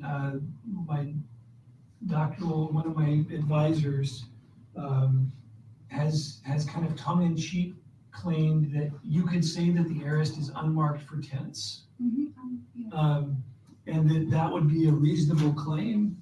You'd still have a mismatch because the augment, the epsilon augment, is a temporal marker in the rest of the language. So there you'd have a mismatch. But based on the fact, especially from a systemic functional linguistic standpoint, since you don't have another form to choose from, you don't have any contrast. Therefore, another way of arguing this is to say, since you don't have any choice, we shouldn't be surprised if it's covering. So if there is actually a tenseless form, it would be the aorist. That is a legitimate way of describing the system linguistically. It would actually be very sound from a systemic functional linguistic standpoint, but it would have the mismatch then with the augment. Mm-hmm. So my preferred solution would be to preserve the meaning of the augment, of the epsilon, and say that it's actually the filling in the hole in the chart, in essence, like we looked at here. But there's an article by Chris Fresh that talks about the non-past aorists in the Greek Verb Revisited volume. So we had a basic overview of the verb system, and then we had essays that addressed the yeah buts, okay, I agree with you, what about this? And so we tried to address all of those different issues. So that would be a legitimate account, no problem.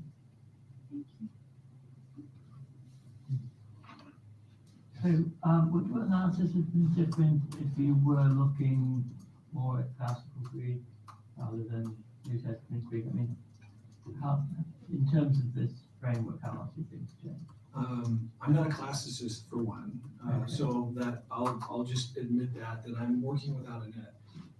You would have for sure the future perfect. I don't think you would have much changing in terms of the aspectual meaning of the forms, or even the temporal reference of the tense forms. probably the division of labor to some extent, what's happening with things like these marginal cases where you're needing to fill in. I don't have the background to know. Well, I think it would be the same, but maybe the statistics would be. I would expect, well, and this is only for Mark, the statistics were. And Decker is one of the most detailed scholars I know, and so I'm trusting his judgment. The point was just So Decker died pretty young comparatively, and my professor at Chafer, Dr. Mark Mills, was underneath Decker. He did his dissertation underneath Decker, if I remember right, and he gets actually mentioned in Decker's book. I'll show y'all real quick.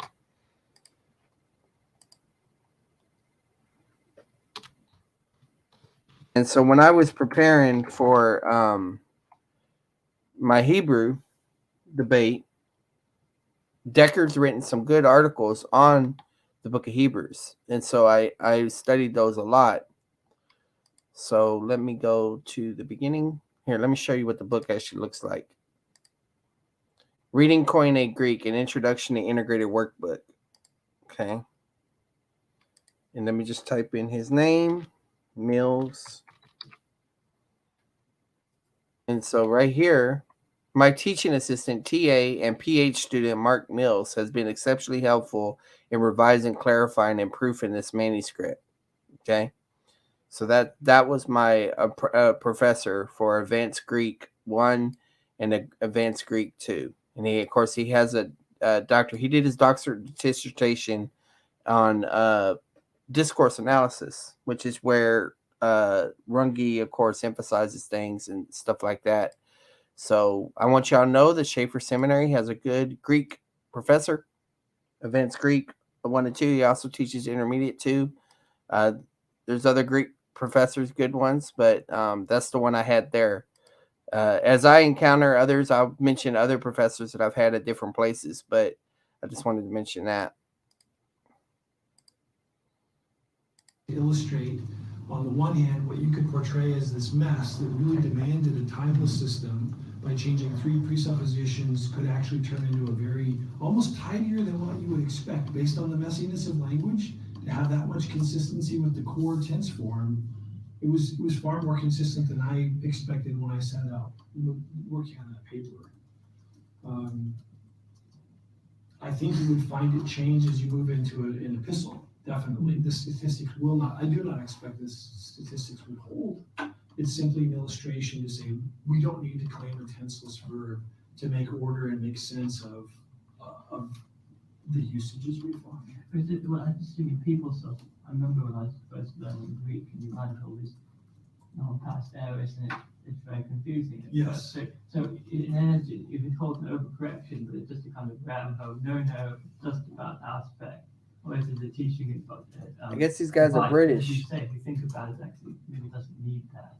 Well, I think, again, we're coming from a tense prominent language, and so time is a higher value for us, where if there was something that was to give way between tense and aspect, or temporal reference and aspect, if you've studied if you speak French or Russian, you can't speak without making an aspectual choice. You're constantly, you don't have a mixed, I mean, especially in Russian, you have a separate aspectual and tense marking system. I don't know about Finnish. I just know you guys are really different and but the point is, I think part of it, I mean, it's a number of different problems. The preoccupation with English as our framework, especially today, as few of us have learned other languages. The dead grammarians began with Latin and Greek in primary school. They had learned French and German most likely as they got into high school and in university. It was simply a matter of picking up Attic or of Koine from their Attic or classical Greek. Where today people are encountering a foreign language for the first time in university sometimes, certainly in America. So I think another piece is the desire to work in absolutes. That was the other thing that handicapped our research. but because of the precision and the desire for precision within theology, it's understandable. But it also, we should recognize that it's not going to provide the tidiness that we might want or hope. I would like to come back to the question of the divine passive or divine. So, if I understood correctly, you were perhaps a bit suspicious about the existence of such a phenomenon. I'm not suspicious. I'm just saying you wouldn't be able to establish it morphologically. If Right. theta eta is truly a middle, the only way you could unambiguously identify a passive would be the presence of an explicit agent of some kind in a upo or in English a by, that specified things. If it was implicit, you'd need to make an exegetical argument from the context. I'm not saying Right. it's not possible. It's just, it's exegetically worked out in the context. It's not going to be on the basis of morphology. That makes sense. Does that make sense? Okay. Thank you. So in some respects, we're kind of back where it doesn't really change anything, because even the divine passives are still exegetically worked out. It's just that you don't have morphology to appeal to in this system, because you would not be able to identify passives based on the verb in isolation. It would be contextually worked out by looking at the presence or absence of an argument, of an agent. Good question. The others were right. Just I apologize. So how did you fare in this? I think I'm all right. No, we're all right. Generations of students. Well, this is, I think, we ended up, I think, where the direction Fanning was going, in the sense of correcting and updating the declinarians. They knew their languages. And that's my sense. And it's not just a being stuck in the past and a loyalty to the past that I think Campbell's kind of dismissed. I'm going to trust Bloss's judgment about the language more than mine. And it's in my own peril to disagree with him without good sound reason for doing that and data to back it up. So, yeah, I just wondered if in your work on this, to take a specific example of the historic present in Mark, which Matthew and Luke tend to avoid. Do you see a rhyme or a reason for it in Mark? Is it predictable when he uses it? You can't predict it, but you can account for why. From a discourse standpoint, I can't be prescriptive. It's descriptive. So the question is, exegetically, I would say discourse grammar would say, what does the historical present typically do? And then what do I find? What kind of factors do I find in this context? I can talk about what the historical present typically does in Koine Greek. But what do you mean by the threefold progression for the perfect, Browning?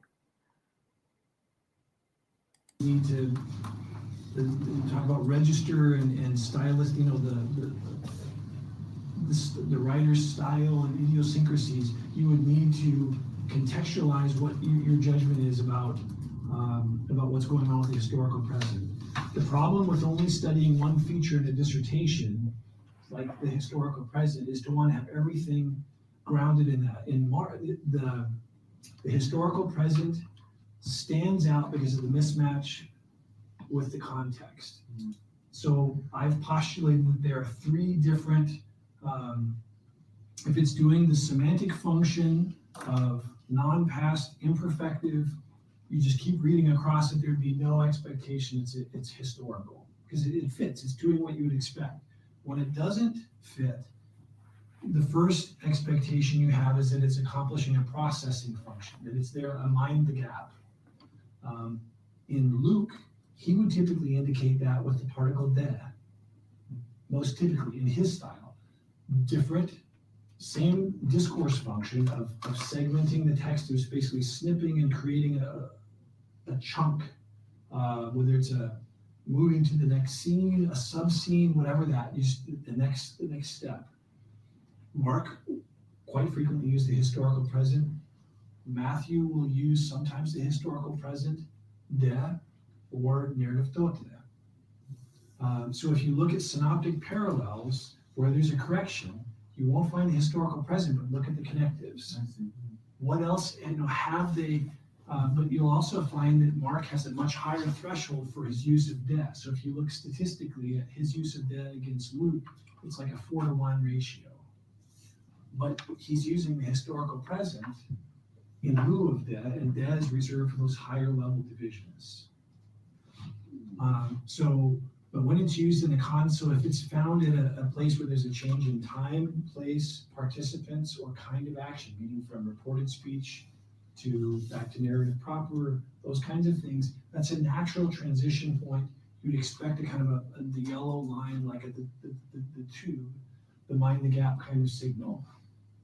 When it's found in the context of high continuity, not where you'd expect it, that's when it has that highlighting function of something important. I'm going to fast forward this because it's not talking about the perfect. You come to an boundary point, change in time, place, but on your attention to that division. That's when you get of the historical present itself, from Porter's claim. That was the resolution or things, but it's all work to this unexpected. And not to work that's the other and just have that's my perspective on writing. There's other good school class. I'm wondering about the question of Semitic Aramaic influence on Mark's version. I mean, Mark is the evangelist who likes to include and insert bits of Aramaic, Talith Kum, F of Salaktan. Analysis you're doing, some is a symbols of historical So the question is, with syntactic considerations and things, there are typological explanations that I left he helped me right up in both words things in a sentence. We have it's an absolute is there both as an empty. What do we find often those milieu that's probably in the question about the perfect, and you said prototypically it provides the base of something else. That's my weasel, yes. Yeah, I mean, sometimes you just find perfect on their own. And Paul talks about Jesus Esther Romanos. Right. And that's his, very frequently used that. That doesn't seem to be, would you say that is suggesting he's pointing forward to something else, or not? Well, you need to look at the context. Yeah. So, I mean, if there's a specific verse, we can pull it up and take a look. Well, Galatians. So I would say in this context, you have, is in that relative clause introduced by Hoyce. Yeah. Main assertion there is about the bewitching, and this is essentially a modifying additional information about that, about essentially what they've been bewitched from potentially. Mm-hmm. It's not advancing the argument that bewitching would be that main line, the main assertion. Right. And so as I started, Levinson has gone so far as to claim perfects background the action. Mm. I'm not there yet. Mm. Willing to believe, so I'm actually going through and looking at perfects as I do my reading. Mm-hmm.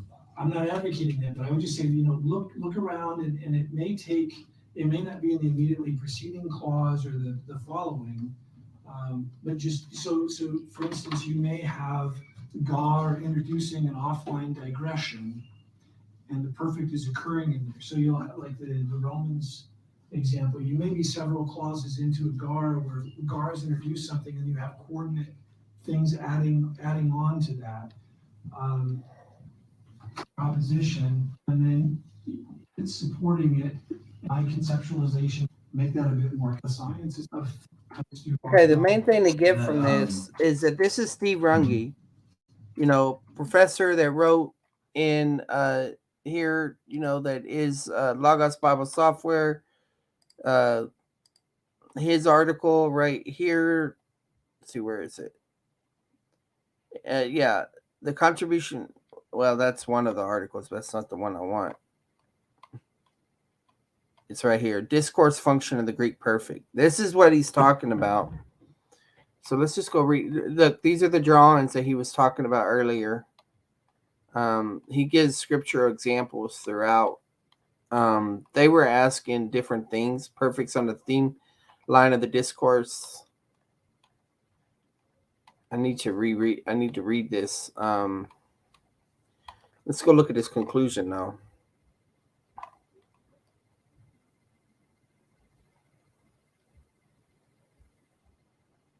He didn't really conclude. Areas for further research. Okay, he didn't conclude. I was hoping he concluded and give some thoughts about it, but that's all right. I think Mark Aubrey's is going to summarize the issue a little bit more. And I think the sound will be better. Mark Aubrey and his wife are both scholars. You can go to their blogs and stuff as well. All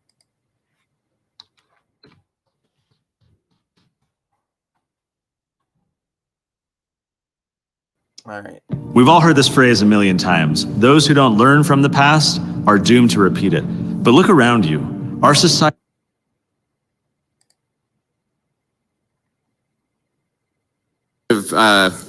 Break the ice with a little quiz. And I encourage everyone to participate. Just shout out. Don't feel nervous or apprehensive about like getting it right or getting it wrong. The sort of point is that oftentimes, just because of the structure of how we've approached perfects for decades, this isn't really a question that we ask. So I want us to start by just thinking about that question. Does this verb perfect? And I've thrown a bunch of easy ones in too. So apoluomi, destroy in the active, perish in the middle passive. What do you think? Does it form a perfect? Yes, no? Yes, it does. Yeah. So these are all lexical head words. I'm not going to give like the perfect inflection because that's what you're guessing. Amy, perfect? Okay, Asawako. You want to come in? I don't know if you're able to or not. Right? What do you think, guys? No, excellent. Yeah. It's stated. You know that. Erkomai. Oh, yeah. True. Tero'o. Yes. Yes. Arkao. Be sufficient, satisfy enough. What do you think? I see some shaking heads, no. That's right. Not a perfect. Gilao, laugh. Any idea? Also a no. Pistevo. Is it true? Sorry, I went ahead on my computer before I went ahead on the cruo. Anything? Any guess? Also false. Aga poyeo is also a false. But regular poyeo from the any guesses? These, and I'm not necessarily claiming that the perfect with these various lexemes is some sort of definite or absolute impossibility. Just that when speakers were using the Greek language, they didn't find the perfect and the semantics of the perfect useful for the sorts of events that these verbs denote. And in turn, that this lack of use is semantically motivated. In a place where some very creative language speaker, one of the other verbs, Perseus data, although have tried to and there are some places, especially like verbs where the perfect doesn't appear anywhere else. But so just a sort of quick screen, oh well. These are so some state predicates. These are all quantity, quality, and lots of them here too. Position, also some activity predicates. So these are dynamic verbs, but they don't like in an object. So all of these verbs, though, so they don't form perfects.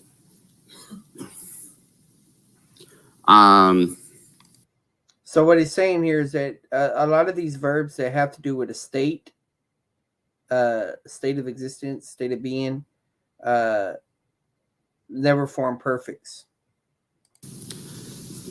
With the state verbs, same thing with the semifactives. I went fast through the slides. Semifactives are things like clap, where it's just sort of there's a thing that happens. It doesn't really take up any time, and there wasn't really a change. Like if lightning flashes across the sky's the same afterward. We perceive these events as not changing anything in the world, and so we have verbs that talk about these kinds of events. And the perfect doesn't really hang out with those sorts of events either. And then finally, these activity predicates don't get along very, very well either. So then what is a perfect in terms of like the lexicon? And when we look at the literature, lots of... Oh, cool. You're backstage. Hello, Sabako. How are you? Hi, I'm just awake. I did nap and then just awake now. I didn't know that you're going to streaming. I thought that you're just going to do outline or PowerPoint with your debate tomorrow. Well, I needed to do PowerPoint on live because number one, I wanted to show off my new thumbnail that Dom from Grace Zone app made for me. You know, I didn't even ask him, and he made me one, and so that's so good. Oh, that one. Yeah, I saw it. Yeah. So that's what I'll be using for live streams. But I needed to motivate myself to study and research in a way where I wasn't stressed, and so Mm. I went through the beginning. I went through my PowerPoint, and I'll go back and watch this video and see what I need to cut, make shorter, so I'm closer to my goal. But right now, I'm just going over the Greek stuff because they're trying to fight me with Greek, and so I need to be prepared for that fight. Okay. But they don't have they're not aware of recent arguments concerning the Greek. So Mm. so the guy that's talking right now, Savako, his name is Mark Aubrey. Him and his wife, I think her name's Rachel. They're scholars and they work for Logos, I think. And I knew them from the Language Majors group. And he's talking about the perfect tense. Mm. Okay. Yeah. Okay. Typically, the way you would hear the perfect tense described, it's past action with results that continue in the present. So it can focus on a point, or it can focus on the process, or it can focus on the stated results. Mm. I'm getting my echo in my voice when I'm talking. I don't know. Is that Okay. me the reason? You might be the reason. I don't know. But let me play this video, and if you have any questions or comments, But just there's ask. no echo. Yeah, but there's no echo though. I don't know. But I didn't heard any echo. Yeah, Brownie, you got to think about these things in terms of language, not in terms of conceptualization. But if you want to draw it on a chart and then try to think of it like that, and then that will help prepare you for the discussion. Okay. People say different things. So let's sort of look at some verbs first. Caused motion, caused process, lots of perfects here. Caused states, transference verbs, also lots of perfects. Caused states with status and location, cognition and judgment, physiological and grooming verbs, transformations, so mix, defile, whitewash, begin and end. Oh, my formatting. Processes that involve motion where there is a change, so follow, come, go, rise, depart. Communication verbs especially. Processes like marry and becoming, defeat. Some states, right? I mean, we all can think of states like agapao, pistevo, we saw. Mind and body, and just sort of here's some various ones.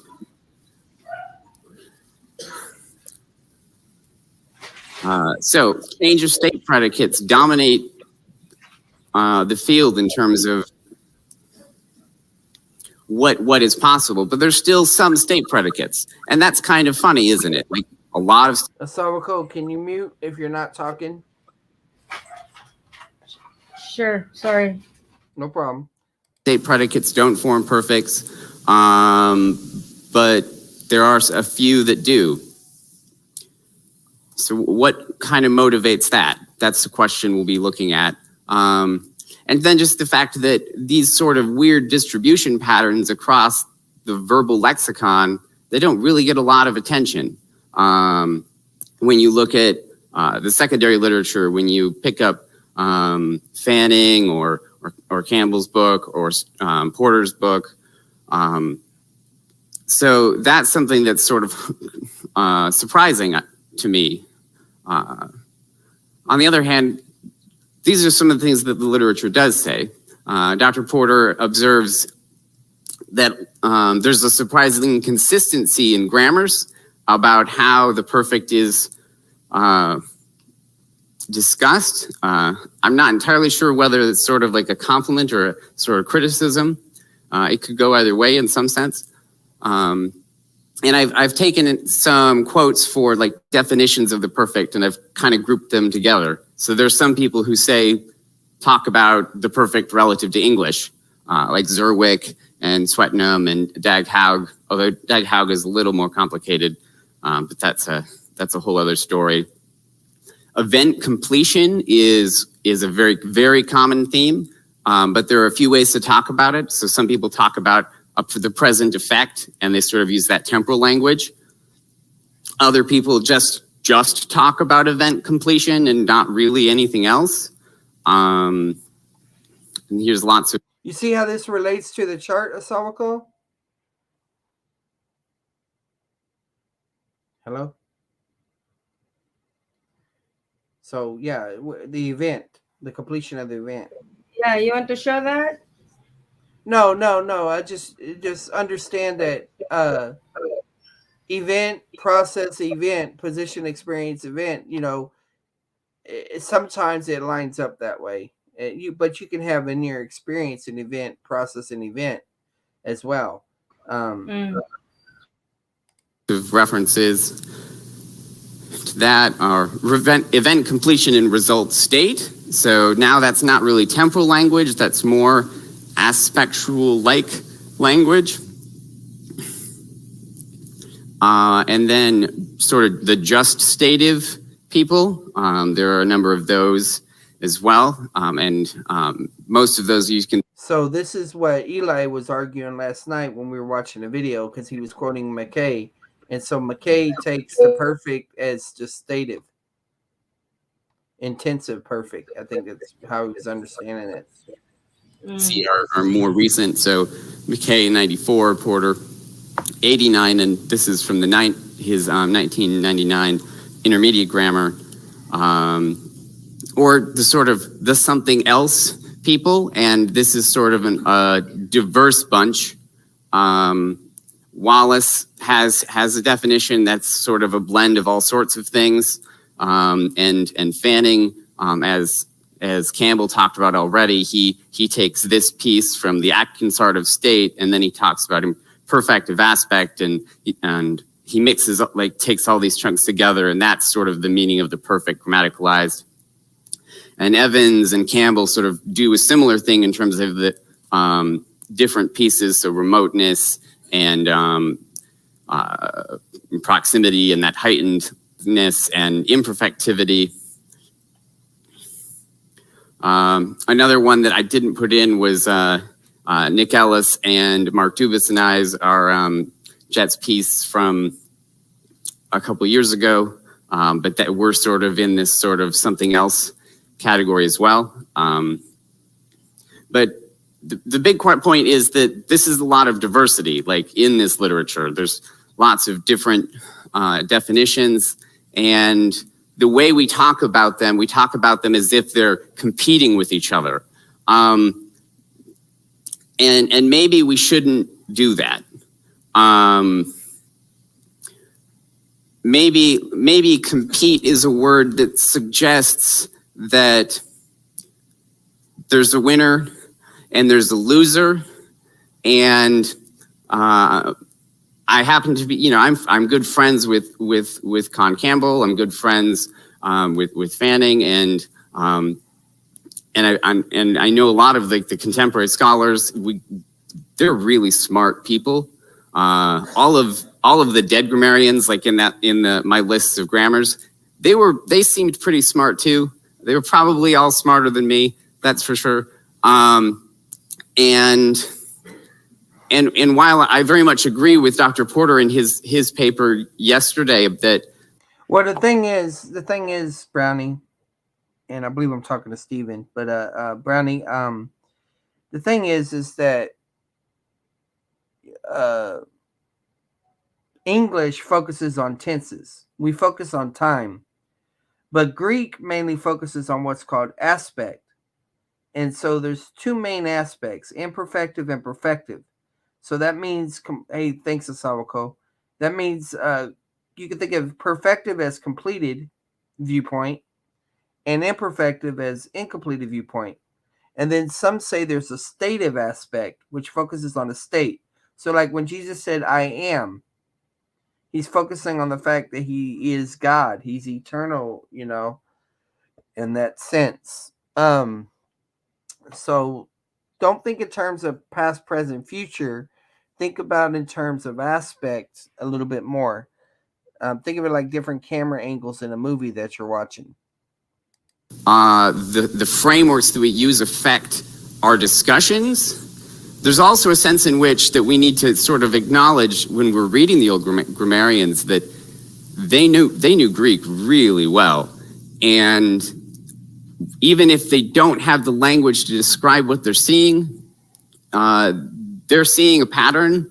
And so their descriptions, however they're flawed or what ways they're flawed, are motivated by substantive issues of data, like in the language itself and the language's structure. There's some relationship between what Greek grammar is and how they described it. So maybe not use the word compete there. So not all definitions are correct either. Like the English ones can get really bad. And that's something we've sort of talked about as a theme through yesterday and today as well. So what does the data say? And I'm a data guy. I love talking about specific examples. So there's going to be a lot of those. And we're going to sort of organize the whole thing around transitivity. And you might look at... So the thing to understand about transitivity is when you're talking about transitive verbs, you're talking about verbs that take a direct object. The slides and think, well, high transitivity sounds like a strange thing to say because transitivity is just like, does it have an object or not? And that's true. But there's also a sense in which transitivity is a scalar thing. So, for example, if I say that I kicked a ball, that's more transitive than I read a book, right? Like the agency involved is greater. The energy exerted from the subject, the agent, into the object, the ball. There's an energy transfer. Whereas with I read a book, Janet with the ball. the book doesn't come out any different at the end. Like, it's not a different book. What's changed is now the subject. The subject has undergone a change of state because now I have that knowledge from the book that I didn't before. So even amongst clauses that have an object and are syntactically transitive, we can sort of rank them into ones that are more transitive and ones that are less transitive. And an interesting thing happens with the data around the perfect once we do that. So here's the sort of basic structure of what the sort of dynamic event, both whether transitive or intransitive, looks like. A process begins and is instigated by an agent. It has some sort of internal structure, and then it's completed. Pretty simple. And we'll come back to this as we continue through. So what I'd want to call the very highest transitive events, those breaking caused actions. We have a generative subject, an overtly highly distinguishable object from the subject, and the object undergoes a change of state, not the subject, and the agent isn't affected. And when we get to these, there's a small class of verbs that are really high on this scale, like break verbs. And the funny thing is that when you look at them, they tend not to have perfect active forms. So it's a good thing that we talked about voice first. I really appreciated that Pennington, Jonathan covered all of that already. The perfect is middle only for a lot of these really high transitive forms. And some of them are active only, but the active is still intransitive. So here we have this break verb, and the perfective and imperfective have an object, and that object is distinguishable highly from the subject, and the agent effects a change on it, and it is now broken. And the perfect sort of reflects not necessarily the state that resulted from the action of breaking, so much as like maybe it's better to think about it in terms of an alternation in the paradigm, right? So the event is referred to by the perfective or imperfective forms, and then the result is referred to by the perfect. So there might not be a previous event in the discourse where the breaking happened. All that matters is that the breaking exists now. So, and it's that alternation. When we go down a little bit in transitivity, these are mostly caused motion verbs, and transference, some finish and achieve verbs, and a lot of labor production. They still have an agentive subject, but now all of a sudden the subject is also affected by the event in some way.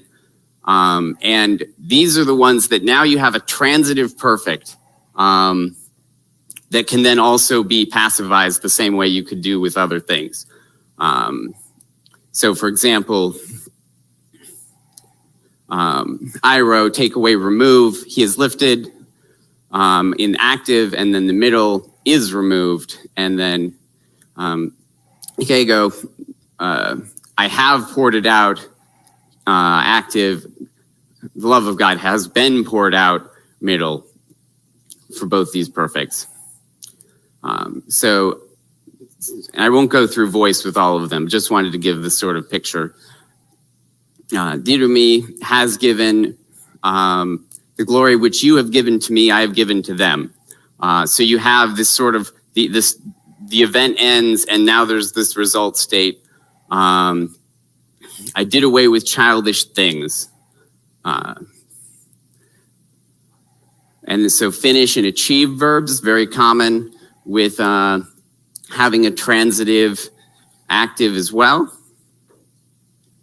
So middling transitivity verbs, they're sort of sitting in the middle of this transitive continuum. the agent is still a subject and still causes an event, but like the agent's involvement in the event is increased. So these are mostly communication verbs, and when we speak, when I'm communicating to you, I'm participating cognitively in whatever you're processing in your head. So it's the energy transfer is cognitive rather than physical. So it's also less transitive in that sense as well. And this is a really fun class. This is my favorite class of verbs for perfects because there's some really interesting uses. The main thing about these verbs is the assumption that the communication has been achieved or affected. And that's what we see regularly with how the perfect is used with these sorts of verbs. So there's no necessary sense of like God as a caller, like in the state of calling. It's that. So let me just skip around and let's see. The calling happened. Leave, probably in the active writing. So Jesus used. That's not times, and this is.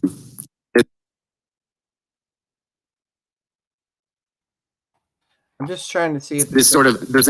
I mean, this is good, but it's not. I wanted people to see it so to help them understand the particular debate, but there's not enough visuals. We've switched back to that pattern of transitive non-perfects. There's not enough videos. What I suggest people do is go to, let's see, what is it? Koine Greek.com, I think.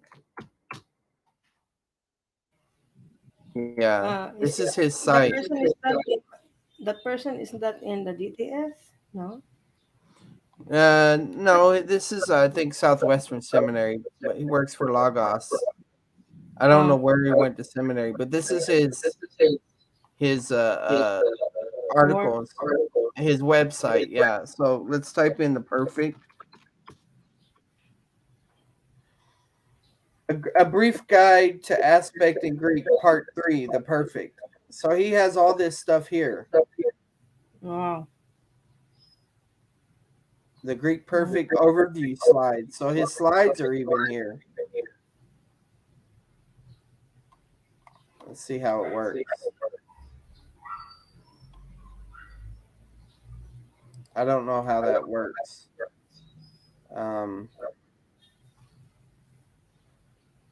That's his website, right? Yeah. So internal event structure, instigation. That's how the event starts, the process, and the completion. So the result of or terminated perfect focuses on completion. The continuative focuses on process. The instigation is inceptive, and impending means it's about to start. So this is ancient Greek perfect use. Aspect and Greek event structure. External event, perfective, an event happened. So Professor Hilbert went through the door. Internal event structure is a process. Professor Hilbert was going through the door. So the difference. This is just like it makes a statement. It went through the door. Yeah. But this describes the process of him going through the door. Yeah. And it gets so much details about it. Wow. But yeah, he's definitely one to study. So if you're ever looking up stuff, Everything is online. yeah.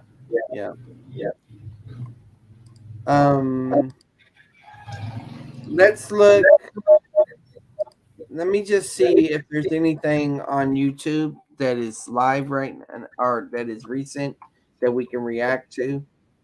But I think I'm finished. Praise I am's got a thing going on. Okay. I think the best way for me to prepare is spend time with my wife. Oh. Huh. That's a good plan, huh? Sure. All right. I don't see anything So right you want now.